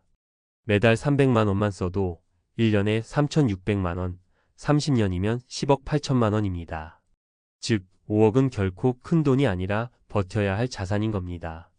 전문가들은 은퇴 후 자산을 이렇게 분류합니다. 생활 유지형 자산 60%, 안정적인 현금 흐름을 만들어주는 자산. 성장형 자산 30%, 인플레이션을 이겨내기 위한 중위험 자산. 유동성 자산 10%, 비상자금과 의료비, 예기치 못한 지출 대비. 이렇게 자산의 역할을 나눠두면 돈이 일하게 하는 구조가 됩니다. 돈이 흐르도록 만드는 구조가 핵심이다. 5억을 단순히 예금에 묶어두면 연 3% 기준으로 이자 1,500만 원, 한 달 125만 원밖에 안 됩니다. 이걸로는 국민연금 180만 원을 더해도 월 300만 원 수준. 즉, 생활비는 간신히 가능하지만 여유는 없습니다. 그래서 은퇴 전문가들은 5억을 이렇게 흐름 중심으로 나눕니다. 자산 종류 비중 예상, 수익률, 현금 흐름 특징. 채권 예금 2억 40%, 3% 약 50만 원 안정성, 유동성 확보. 배당 ETF 리츠 2억 40%, 56% 약 80만 100만 원 정기적 배당, 물가 방어. 단기 체연금 1억 20%, 2% 약 15만 원 비상자금, 의료비 대비. 합산하면 월 15만 170만 원 정도의 자동 수입 구조가 만들어집니다. 여기에 국민연금 180만 원을 더하면 월 330만 원 정도의 현금 흐름이 생기죠. 즉, 이 구조가 유지되면 일하지 않아도 월급처럼 들어오는 시스템이 완성됩니다. 이게 바로 돈이 일하는 은퇴의 핵심입니다. 4% 룰을 적용하라. 평생 돈이 마르지 않는 인출 전략. 은퇴 자금 관리의 기본은 인출 전략입니다. 많은 사람들이 투자에만 집중하지만 실제로 중요한 건 얼마나 오래 쓸 수 있느냐입니다. 미국 은퇴 자산 연구에서 나온 유명한 법칙이 있습니다. 바로 4% 룰, 4% 룰입니다. 은퇴 후 첫 해에 자산의 4%만 인출하고 이후엔 물가 상승률만큼만 인상해서 쓰면 30년 이상 자산을 유지할 확률이 95% 이상이라는 통계적 결과입니다. 5억에 4%를 적용하면 연 2천만 원, 즉 월 약 166만 원 정도입니다. 여기에 국민연금이 더해지면 약 350만 원 수준의 안정적인 월 소득이 가능하죠. 여기서 중요한 건 돈을 최대한 불리는 게 아니라 오래 유지하는 것입니다. 퇴직금 5억을 10억으로 불리겠다는 생각보다 이 5억이 내 평생을 버틸 구조를 어떻게 만들까가 핵심입니다. 리스크 관리. 은퇴자는 잃지 않는 전략이 최우선이다. 젊을 때의 투자와 은퇴 후 투자는 완전히 다릅니다. 은퇴 이후에는 복구할 시간이 없습니다. 따라서 가장 중요한 것은 리스크 관리, 즉 잃지 않는 구조를 만드는 것입니다. 전문가들이 강조하는 핵심 원칙은 다음 4가지입니다. 원금 훼손 금지 원칙. 퇴직금 원금에 직접적인 손실이 발생할 상품은 피해야 합니다. 배당과 이자 중심 운용. 안정적 현금 흐름을 만들어야 불안이 줄어듭니다. 비상자금 분리. 1년치 생활비는 반드시 현금성 자산으로 보유해야 합니다. 의료장기 요양 대비 장기 요양보험, 실손보험, 간병자금 대비는 필수입니다. 은퇴자는 공격적 수익보다 안정적 지속성을 추구해야 합니다. 이 원칙 하나만 지켜도 퇴직금 5억이 3년 만에 사라지는 일은 막을 수 있습니다. 연금 구조와 정기적 현금 흐름이 가장 강력한 노후 자산. 퇴직금은 결국 연금 형태로 재구성되어야 합니다. 전문가들은 은퇴 후 자산을 세 가지 단계로 설계합니다. 기본소득층 안정형 국민연금 개인연금, 보안소득층 현금흐름형 배당 ETF, 리츠, 월분배형 펀드, 비상소득층 유동형 단기채, CMA 예금 등. 이렇게 3단계로 구조화하면 매달 일정한 소득이 들어오면서도 예기치 못한 지출에도 대응할 수 있습니다. 즉, 퇴직금 5억은 한 번에 쓰는 돈이 아니라 평생 월급처럼 나눠 받는 시스템으로 전환해야 한다는 겁니다. 인플레이션을 이기는 구조 배당과 리츠의 역할. 지금처럼 물가가 오르는 시대에는 단순 예금으로는 돈의 가치가 줄어듭니다. 따라서 인플레이션을 방어하기 위해선 일정 비율의 배당형 자산을 가져가야 합니다. 예를 들어 배당 ETF에 SCHD, HDV, SPYD, 국내 고배당 ETF 등, 리츠 REITs. 이런 상품들은 연 46% 수준의 안정적 배당을 지급하면서 장기적으로 물가 상승률을 따라갑니다. 물론 단기 변동성은 있지만 은퇴자에게 필요한 건 매달 현금이 들어오는 구조입니다. 즉, 시장의 등락보다 현금 흐름 중심으로 접근해야 합니다. 세금과 건강보험료까지 고려해야 진짜 실소득이 보인다. 은퇴자들이 놓치는 부분이 바로 세금과 건강보험료의 역습입니다. 퇴직 후 갑자기 지역가입자로 전환되면 퇴직금 운용 자산이 재산세 기준으로 잡혀 보험료가 급등할 수 있습니다. 따라서 부동산 비중을 낮추고 금융자산은 부부 명의로 분산하며 연금소득은 분리과세 구간 1,200만 원 이하로 조정해야 합니다. 즉, 단순히 5억의 자산이 아니라 세후 소득 구조를 설계해야 실제로 체감되는 여유가 생깁니다. 결론, 퇴직금 5억, 평생 월급 시스템으로 설계하라. 퇴직금 5억이 평생 갈 수도 있고 3년 만에 사라질 수도 있습니다. 그 차이를 만드는 건 돈의 크기가 아니라 구조의 유무입니다. 돈을 한 번에 쓰면 보상이 되고 시스템으로 묶으면 생존이 됩니다. 퇴직금은 더 이상 마지막 보너스가 아닙니다. 그건 앞으로의 30년을 책임질 생명줄입니다. 따라서 퇴직 후 첫 1년은 투자보다 설계에 집중해야 합니다. 그 1년을 어떻게 보내느냐에 따라 남은 30년의 인생이 완전히 달라집니다. 요약하자면 전문가들이 말하는 핵심은 단 하나입니다. 퇴직금 5억 크기는 중요하지 않습니다. 그 돈이 매달 당신에게 월급을 주는 구조로 움직이느냐. 그것이 은퇴 후 인생의 승패를 가릅니다. 돈만 있으면 행복할 줄 알았어요. 많은 분들이 이렇게 말합니다. 퇴직 직전까지 그렇게 달렸죠. 퇴직금 얼마, 연금 얼마, 노후 생활비 얼마. 수십 년 동안 오직 숫자만 바라봤습니다. 그런데 막상 회사를 떠나고 나니 그 돈으로는 채워지지 않는 공허함이 밀려옵니다. 아침에 눈을 떠도 갈 곳이 없고 누가 기다려주는 사람도 없고 하루 종일 시간은 남아도는 대신 마음은 텅 비어 있습니다. 퇴직한 지 3개월쯤 되면 대부분 이런 생각이 든다고 합니다. 내가 지금 뭐 하는 거지? 그리고 그제서야 깨닫게 됩니다. 노후의 진짜 행복은 돈이 아니라 의미에서 온다는 것을요. 1. 돈보다 소중했던 관계. 전직 은행원 김철수 65세 씨의 고백. 김철수 씨는 35년간 은행에 다니며 묵묵히 일했습니다. 퇴직할 땐 축하 꽃다발과 박수 속에 떠났죠. 퇴직금 4억, 국민연금 월 190만 원. 겉보기엔 부족할 게 없어 보였습니다. 그런데 막상 퇴직 후 6개월이 지나자 우울증 진단을 받았습니다. 아내는 당신 왜 그렇게 예민해졌어? 라며 눈치를 주고 자식들은 바빠서 통화도 드물었죠. 그는 스스로를 이렇게 표현했습니다. 퇴직 후엔 마치 세상이 날 필요로 하지 않는 느낌이에요. 그러던 어느 날 우연히 아파트 경비 아저씨와 이야기를 나누다 입주민 독거 어르신 돌봄 자원봉사 모집 소식을 들었습니다. 처음엔 그런 걸 내가 왜 해? 했지만 한번 따라 나가봤죠. 그리고 놀랐습니다.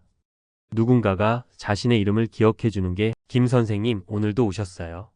라고 웃어주는 게 이렇게 따뜻한 일인 줄 몰랐다고요. 지금 그는 일주일에 3번 어르신 돌봄 봉사를 하며 하루를 채웁니다. 돈이 아니라 누군가와 함께 있다는 게 행복이라는 걸 이제야 알아요. 김 씨의 말입니다.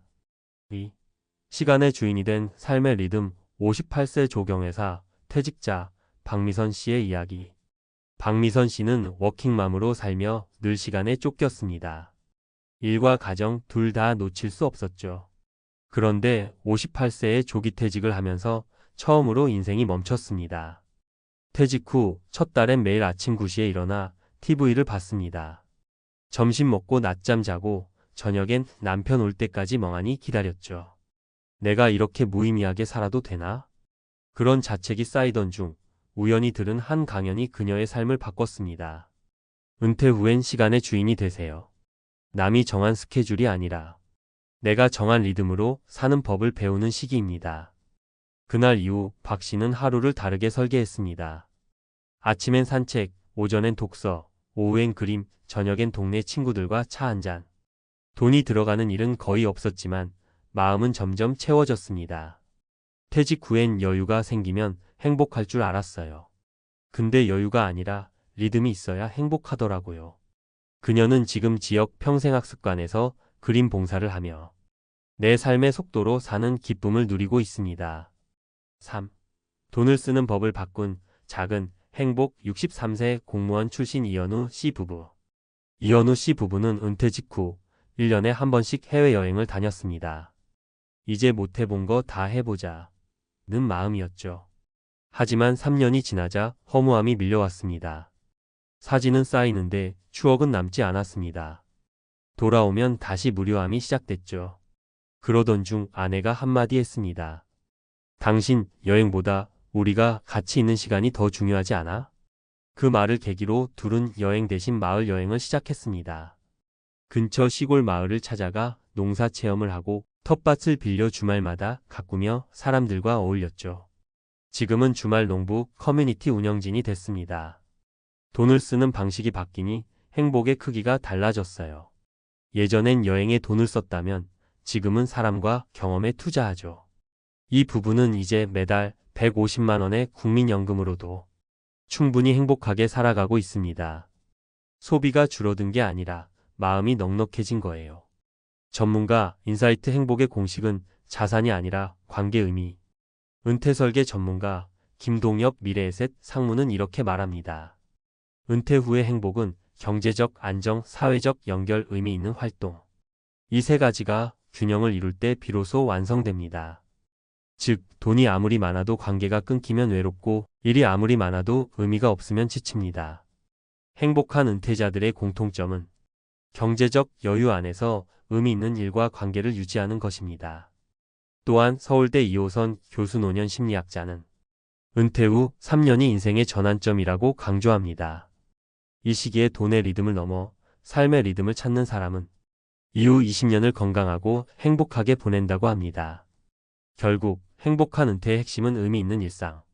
우리가 흔히 착각하는 게 있습니다. 돈이 많으면 불안이 사라질 거야. 하지만 실제로는 돈이 있어도 불안한 사람, 돈이 없어도 평온한 사람이 존재합니다. 그 차이는 바로 삶의 방향을 찾았느냐에 있습니다. 어디에 돈을 쓰고 누구와 시간을 보내며 어떤 이유로 아침에 일어나는가. 그 질문에 답을 가진 사람이 결국 은퇴 후 행복을 잡습니다. 정리하자면 관계의 복원 누군가와 연결되어 있는가? 가족, 친구, 이웃, 봉사, 공동체와의 관계가 은퇴 후 우울을 막는 최고의 백신입니다. 삶의 리듬 하루의 구조를 내가 설계하고 있는가? 출근이 사라진 자리에는 나만의 루틴이 필요합니다. 산책, 글쓰기, 취미, 봉사 같은 생활의 리듬이 삶의 축을 만듭니다. 의미 있는 소비 돈을 어디에, 왜 쓰는가? 물건보다 경험, 사치보다 관계, 여행보다 나눔에 쓸 때 돈이 행복의 수단으로 바뀝니다. 퇴직 후 누구나 한 번쯤 이런 생각을 합니다. 이제 뭐 하지? 그 질문이야말로 인생 이막의 시작입니다. 돈은 우리를 편하게 해주지만 의미는 우리를 살아있게 해줍니다.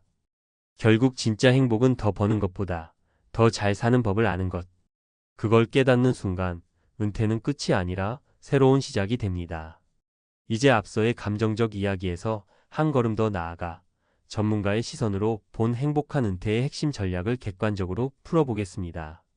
즉, 감성에서 이성으로 전환해 퇴직 후 진짜 행복을 만드는 구체적 방법을 정보 중심으로 설명하겠습니다.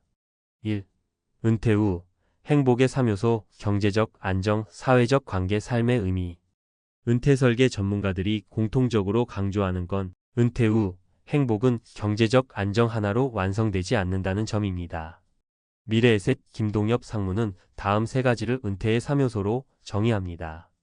경제적 안정, 기본적인 생활비 걱정이 없는 상태. 사회적 관계, 가족, 친구, 공동체 등과의 연결. 삶의 의미, 자신이 여전히 필요한 사람임을 느끼는 역할. 이 세 가지 중 하나라도 무너지면 행복 곡선은 급격히 하락합니다. 반대로 세 요소가 균형을 이루면 적은 자산으로도 높은 만족도를 유지할 수 있습니다. 2. 경제적 안정의 기준, 필요생활비와 안심자산. 많은 분들이 은퇴 준비를 말할 때 얼마 모아야 되나요? 를 묻습니다. 하지만 더 중요한 건 얼마가 있느냐가 아니라 얼마가 필요하냐입니다. 기본생활비, 필요생활비, 생존을 위한 최소한의 지출식비, 주거비, 공공요금 등. 안심생활비, 여가, 의료, 경조사 등을 포함한 실제 안정감 있는 지출. 예를 들어 부부 기준으로 월 200만 원이면 기본생활이 가능하고 월 300만, 350만 원이면 여유로운 안심생활이 가능합니다. 이때 가장 이상적인 구조는 다음과 같습니다. 기본생활비, 공적연금, 국민연금, 퇴직연금. 안심생활비, 개인연금, 배당소득, 근로소득. 즉 고정비는 연금으로, 여유비는 자산수익으로 충당하는 구조가 가장 안정적인 은퇴 재정 설계입니다. 3. 사회적 관계의 복원일이 아닌 역할을 찾아라. 은퇴 후 행복을 결정짓는 두 번째 축은 사회적 관계입니다. 문제는 많은 분들이 회사를 떠나면 곧 관계도 끊긴다는 점이죠. 그래서 전문가들은 이렇게 조언합니다. 일이 아닌 역할을 새로 만들어라. 이 말은 단순히 다시 일을 하라는 뜻이 아닙니다. 누군가에게 여전히 필요한 존재가 되라는 뜻입니다. 예를 들어 지역 자원봉사, 도서관 멘토, 시니어 창업, 마을 공동체 활동 등은 보상은 적어도 의미는 큰 일입니다. 실제로 한국보건사회 연구원 조사에 따르면 자원봉사나 커뮤니티 활동을 하는 은퇴자는 그렇지 않은 사람보다 우울증 위험이 30% 낮았습니다. 즉, 사람과의 연결이 감정적 면역력을 높이는 핵심이라는 뜻입니다. 4. 삶의 의미를 설계하는 법, 은퇴 후 3년의 황금기. 서울대 2호선 교수 노년 심리학은 퇴직 후 3년이 인생을 결정한다고 강조합니다.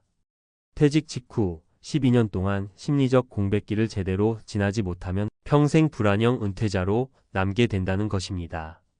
그래서 전문가들이 추천하는 3단계 적응법이 있습니다. 1단계 감정 회복기, 퇴직 후 6개월. 스스로를 탓하지 말고 충전 기간으로 받아들여야 합니다. 이 시기엔 하루 루틴을 새로 만드는 것이 중요합니다. 2단계 의미 탐색기 6개월. 2년. 배우고 시도하고 새로운 관계를 만들며 나에게 맞는 일상을 설계해야 합니다. 3단계 역할 정착기 23년. 그 활동이 취미든 일거리든 봉사이든 꾸준히 지속할 수 있는 루틴으로 만들어야 합니다. 이 시기를 잘 넘기면 은퇴 후 20년의 삶이 훨씬 안정적이고 정신적으로 건강하다는 것이 연구 결과입니다. 5. 행복한 은퇴를 위한 실천 3단계 전략. 이제 이론을 넘어 실제로 은퇴자가 적용할 수 있는 전략을 정리해 보겠습니다. 생활 구조화 하기, 루틴 설계. 아침 기상, 운동, 식사, 학습 또는 취미, 저녁, 커뮤니티 활동. 일정한 일과는 무의미한 시간을 줄이고 뇌 건강을 유지시킵니다. 소득의 다변화, 작은 수익원 23개. 연금 외에도 배당주, 임대소득, 시간제 근로, 소규모 창업 등. 안정적 수입이 23개 있으면 심리적 여유가 커집니다. 벌기 위해서가 아니라 불안하지 않기 위해 만드는 구조입니다. 관계 재설계, 사회적 연결망 유지. 최소 주 1회 이상 정기 모임 참여, 동호회, 봉사, 학습 모임 등. 인간관계의 양보다 정기성이 중요합니다. 즉, 누군가 나를 기다린다는 감각이 행복감을 높입니다. 6. 행복의 지표는 소득이 아니라 만족도. 한국노인연구원의 조사에 따르면 월 소득이 400만 원 이상인 은퇴자 중에서도 삶의 만족도가 낮은 비율이 41%에 달했습니다. 반면 월 200만 원 미만이라도 만족도가 높은 사람은 32%나 됐습니다. 그 차이를 만든 건 경제력이 아니라 삶의 구조였습니다. 만족도가 높은 그룹의 공통점. 하루 루틴이 있고 사람을 자주 만나며 의미 있는 일에 참여함. 만족도가 낮은 그룹의 공통점. 돈은 있지만 시간 구조가 없고 인간관계가 단절됨. 즉, 행복의 척도는 통장 잔고가 아니라 일상의 온도입니다. 7. 정리퇴직 후 행복을 위한 3단계 공식. 1. 경제적 안정연금 중심 구조 만들기. 2. 사회적 관계 일상 속 관계 복원하기. 3. 삶의 의미 내 이름으로 하는 작은 일 찾기. 이 세 가지가 맞물릴 때 퇴직은 끝이 아니라 인생의 재편성이 됩니다. 마지막으로 전문가들이 공통으로 말하는 한 문장. 은퇴는 준비의 끝이 아니라 배우는 시작이다. 돈보다 중요한 건 그 돈으로 어떤 하루를 살아갈 것인지입니다. 그 답을 찾은 사람만이 퇴직 후 진짜 행복을 누립니다. 퇴직하면 한숨 돌릴 줄 알았죠. 근데 진짜 전쟁은 그 다음부터였어요. 서울 노원구에 사는 62세 이모 씨가 이렇게 말하며 허탈하게 웃었습니다. 35년간 회사 다니며 고생했고 퇴직금 2억 원을 받았을 때만 해도 이제 좀 쉬자는 마음이 들었죠. 그런데 그 돈이 얼마나 가겠습니까? 세금, 대출금, 자녀 결혼, 부모 병원비까지 빠져나가니 반년도 안 돼 통장 잔고가 바닥을 드러냈다고 합니다. 요즘 60년 대생들, 이른바 은퇴 1세대라 불리죠. 하지만 솔직히 말해 이들은 은퇴를 한 게 아니라 퇴직만 했을 뿐입니다. 일은 끝났지만 돈 걱정은 여전히 현재 진행형이에요. 퇴직 후 진짜 인생이 시작됐다. 아니, 현실이 시작됐다. 1960년 대생은 대한민국 산업화의 주역이었습니다. IMF 때 회사를 지키느라 허리띠 졸랐고 외환위기 후엔 자녀 교육에 부모 부양에 모든 걸 쏟아부었습니다. 정작 자신을 위해 쓴 돈은 거의 없죠. 그런데 이 세대가 지금 은퇴를 맞이하면서 한국 사회의 노후 현실을 그대로 드러내고 있습니다. 통계청 자료를 보면 60대 이상 은퇴자의 평균 생활비는 월 260만 원입니다. 하지만 실제 연금 수령액은 국민연금 평균 63만 원, 개인연금까지 합쳐도 120만 원 수준이에요. 나머지 140만 원은 어디선가 벌어와야 한다는 얘기입니다. 그래서일까요? 퇴직 후에도 일한다는 말이 이제는 예외가 아닌 표준이 되어버렸습니다. 사례 64세 전직 은행원, 이 나이에 편의점 야간 알바할 줄 몰랐습니다. 강남의 한 편의점. 새벽 2시 64세 김모 씨는 계산대 앞에 앉아 있습니다. 20대 대학생이랑 같이 일해요. 처음엔 부끄럽더라고요. 나 같은 나이에 이러고 있나 싶고. 김 씨는 은행에서 30년 넘게 근무했습니다. 퇴직금 3억 원, 적지 않은 돈이었죠. 하지만 자녀 둘의 결혼자금, 전세보증금, 본인 노부모 병원비 등으로 절반 이상이 날아갔습니다. 지금 국민연금이 한 달에 82만 원 들어오는데 월세 90만 원이에요. 마이너스죠. 그래서 일해야 돼요. 몸이 좀 힘들어도 누군가에게 폐 끼치지 않으려면 방법이 없어요. 퇴직 후 쉬는 삶을 꿈꿨던 그가 결국 찾은 건 생계형 재취업이었습니다. 김 씨는 덧붙였죠. 이게 내 잘못은 아니잖아요.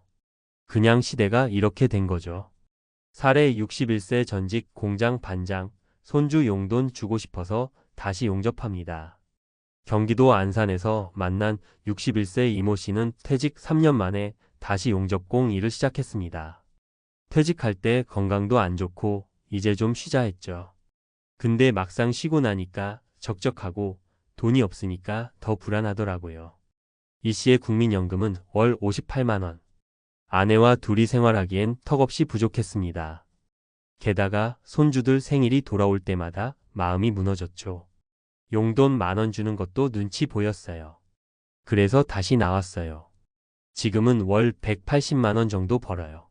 하루가 힘들긴 해도 마음은 편합니다. 이 씨는 이렇게 말합니다. 은퇴 후 돈이 없으면 자존심도 없어집니다. 그게 제일 서러워요. 사례 67세 전직 중학교 교사, 연금 받아도 빠듯해요. 남편과 알바합니다. 서울 도봉구의 한 카페. 오전 시간, 손님 없는 틈에 커피를 내리는 67세 김 선생 전직 교사. 연금 받는다고들 부러워하지만 실제론 생활비가 더 나가요. 김 선생의 교직 연금은 월 190만 원. 남편도 공무원 출신이라 두 사람 합쳐 약 350만 원을 받습니다. 언뜻 보면 괜찮아 보이죠. 그런데 매달 주거비, 보험료, 건강관리비, 자녀 지원금 등을 빼면 남는 돈은 거의 없습니다. 남편은 마트 시식 아르바이트하고 저는 주 3일 카페 아르바이트해요. 연금 있다고 놀지 않아요. 노후가 길잖아요. 90살까지 산다고 생각하면 20년이 넘는데 그걸 가만히 있을 순 없죠. 그녀의 말처럼 은퇴라는 단어가 이제는 쉬는 시간이 아니라 다시 일하는 시간을 뜻하게 됐습니다. 노후는 사치가 됐다. 대한민국 은퇴 구조의 문제.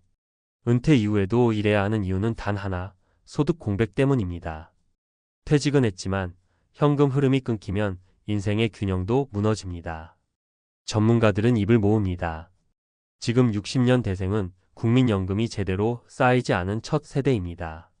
1988년 이후에야 제도가 생겼기 때문에 가입 기간이 짧고 수령액도 적죠.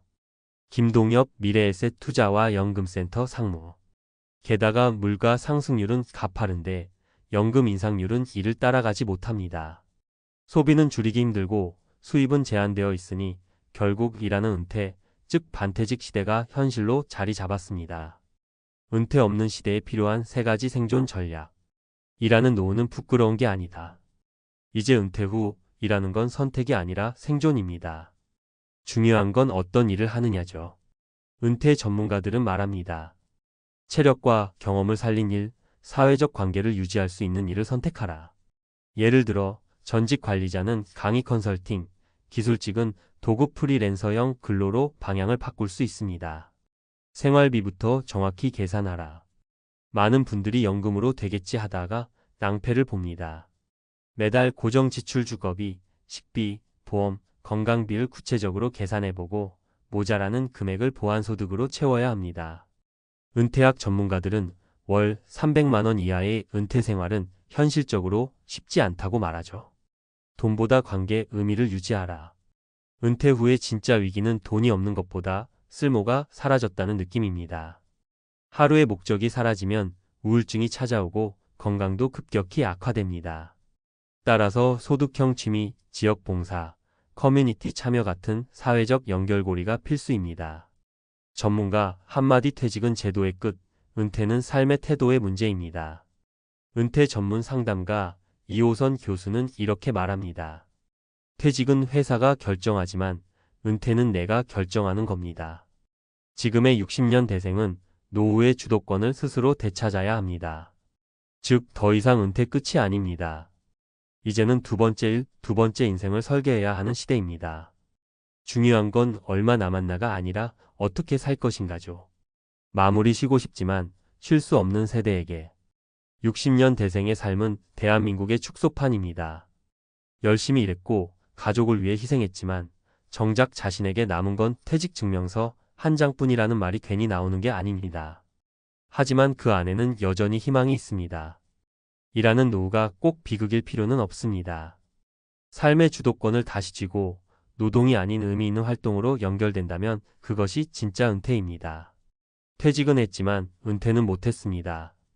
이 말 속에는 체념이 아니라 아직 끝나지 않은 인생에 대한 의지가 숨어 있습니다.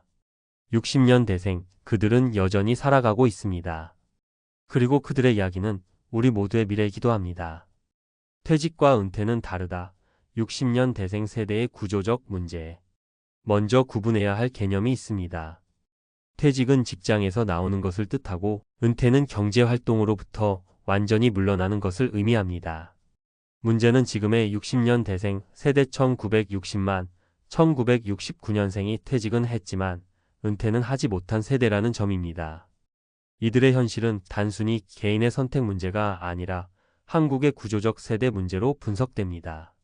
한국고용정보원 자료에 따르면 평균 퇴직 연령은 52.6세, 평균 기대 수명은 83세입니다.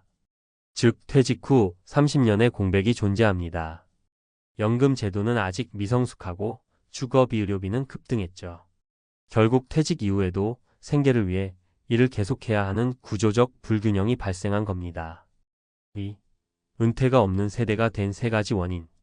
국민연금의 한계 준비 기간이 너무 짧았다. 국민연금 제도는 1988년에 도입되었습니다.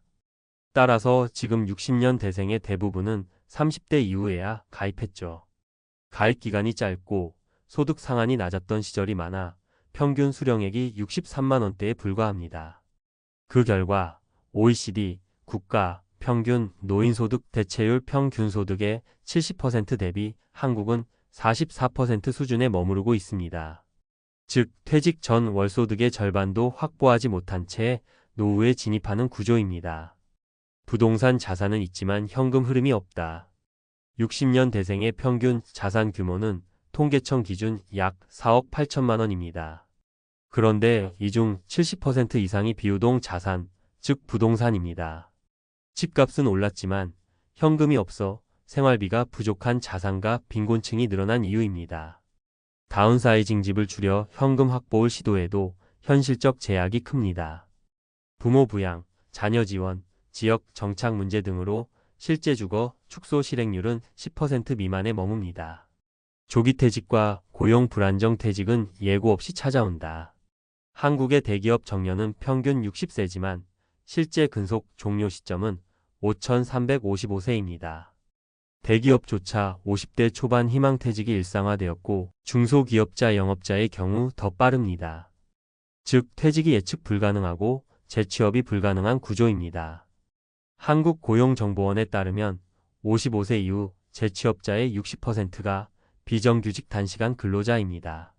3. 은퇴 후 생활비의 진짜 현실. 전문가들은 은퇴 이후에도 퇴직 전 소득의 최소 70% 수준을 유지해야 안정적 노후가 가능하다고 말합니다. 이를 소득 대체율 70% 원칙이라고 부릅니다. 그런데 실제 현실은 어떨까요? 평균 연금 수령액 월 120만 원 국민연금 개인연금 60대 부부 기준 기본 생활비 월 260만 원 이상 즉 매달 140만 원의 적자가 발생합니다. 이 금액을 메우기 위해 많은 이들이 재취업, 알바, 임시직으로 복귀하고 있습니다. 한국노인인력개발원 조사에서도 6,069세 노인의 55%가 경제활동 중 그중 절반 이상이 생계형 근로자로 분류됩니다. 4. 퇴직 후에도 버는 시스템을 만드는 법 전문가의 3단계 전략. 은퇴 전문가들은 퇴직 후 일을 즉흥적으로 정하지 말라고 조언합니다. 퇴직 5년 전부터 소득 구조를 설계해야 합니다. STP를 최소 생활비 계산하기. 매달 꼭 필요한 고정 지출 주거식비 보험 건강비 등을 구체적으로 수치화합니다. 예 부부 기준 월 280만 원이라면 연간 3,360만 원. 국민연금 100만 원, 개인연금 50만 원이라면 부족액 130만 원을. 이 격차를 채우는 게 은퇴 후 일의 목표가 되어야 합니다. STP 소득형 자산 만들기. 단순히 돈을 모으는 것이 아니라 돈이 흘러들어오는 구조를 만들어야 합니다. 대표적인 예 배당 ETF, 월세형 부동산, 연금보험, 리츠 REITs 등. 이런 자산은 노동이 아닌 자본소득으로 생활을 지탱하게 합니다. 예를 들어 월 200만 원의 생활비를 배당으로 충당하려면 약 5억 원의 자본과 5% 수익률이 필요합니다. 즉 배당 수익 연금 부업 소득의 3중 구조를 만들어야 합니다. STP 3세금과 건강보험료를 계산하라. 퇴직 후 예상치 못한 비용 중 대표적인 것이 바로 세금과 건보료입니다. 연금소득세 연금 수령액이 늘어나면 세금도 함께 증가. 지역 가입자, 건보료 소득 외에 자산 자동차, 부동산 등에 따라 추가 부담. 예를 들어 연금소득이 월 200만 원 이상이면 건보료가 약 1,015만 원 수준으로 올라갑니다. 세무 전문가들은 퇴직 전에 연금 수령 시기와 분할 방식을 반드시 상담받아야 한다고 강조합니다. 5. 일하는 은퇴의 새로운 의미 생계가 아닌 자립의 개념으로. 이제 은퇴 후 일은 생존이 아니라 자립의 수단이 되어야 합니다. 일하는 이유를 돈이 부족해서가 아닌 내 삶을 지속하기 위해서로 바꾸는 거죠. 은퇴학 전문가들은 이렇게 정리합니다. 은퇴는 소득의 문제가 아니라 정체성의 문제입니다. 일은 단순히 돈을 버는 행위가 아니라 존재감을 유지하는 통로입니다. 따라서 경제적 필요월 10만 200만 원, 사회적 관계 사람들과의 연결, 심리적 안정 삶의 의미, 이 세 가지를 동시에 충족할 수 있는 일을 찾는 게 중요합니다. 6. 정책적으로 필요한 변화. 60년 대생 이후 세대가 안정적인 은퇴를 맞이하려면 개인의 노력만으로는 한계가 있습니다. 다음은 전문가들이 제시하는 정책 과제들입니다. 퇴직 전 전환기 교육 확대. 기업은 퇴직 예정자에게 재취업, 자산관리, 연금 이해, 교육을 의무화할 필요가 있습니다. 중장년 일자리 생태계 구축. 단순 노무가 아닌 경험을 살릴 수 있는 세컨드 커리어형 일자리 정책이 필요합니다. 이에 지방 자치단체의 은퇴 멘토단, 기술 전수 프로그램 등 연금제도 보완과 다층 연금 구조 강화. 국민연금만으로는 부족하므로 개인연금 퇴직연금의 세제 혜택 확대와 가입 유인을 강화해야 합니다. 고령자 건강관리 주거비 지원 정책 확대. 노후 파산의 가장 큰 원인은 의료비와 주거비입니다. 실손보험과 공공임대, 의료 지원 확대는 직접적인 은퇴 안정 장치가 됩니다. 7. 결론 은퇴는 더 이상 쉬는 시간이 아니다. 지금의 60년 대생 세대는 한국 경제사의 전환점에 서 있습니다. 산업화 세대의 마지막이자 장수 사회의 첫 세대죠. 따라서 이 세대에게 은퇴란 일을 멈추는 것이 아니라 새로운 삶의 형태로 바꾸는 것입니다. 퇴직 후에도 소득 흐름이 유지되고 의미 있는 활동이 지속되고 사회적 연결이 이어진다면 그것이 바로 현대적 은퇴의 완성형이라 할 수 있습니다. 핵심 요약. 60년 대생은 퇴직은 했지만 은퇴는 못한 세대. 평균 퇴직 52세, 기대 수명 83세 30년 공백. 연금 수령액 평균 120만원, 실제 생활비 260만원 월 140만원 적자. 소득형 자산, 세금 관리, 일자리 설계가 핵심. 은퇴는 노동의 끝이 아니라 삶의 재구성. 결국 은퇴는 돈의 문제가 아니라 구조와 태도의 문제입니다. 퇴직은 회사가 시키지만 은퇴는 스스로 결정해야 합니다. 이 한 문장이 오늘의 현실을 가장 명확히 설명합니다.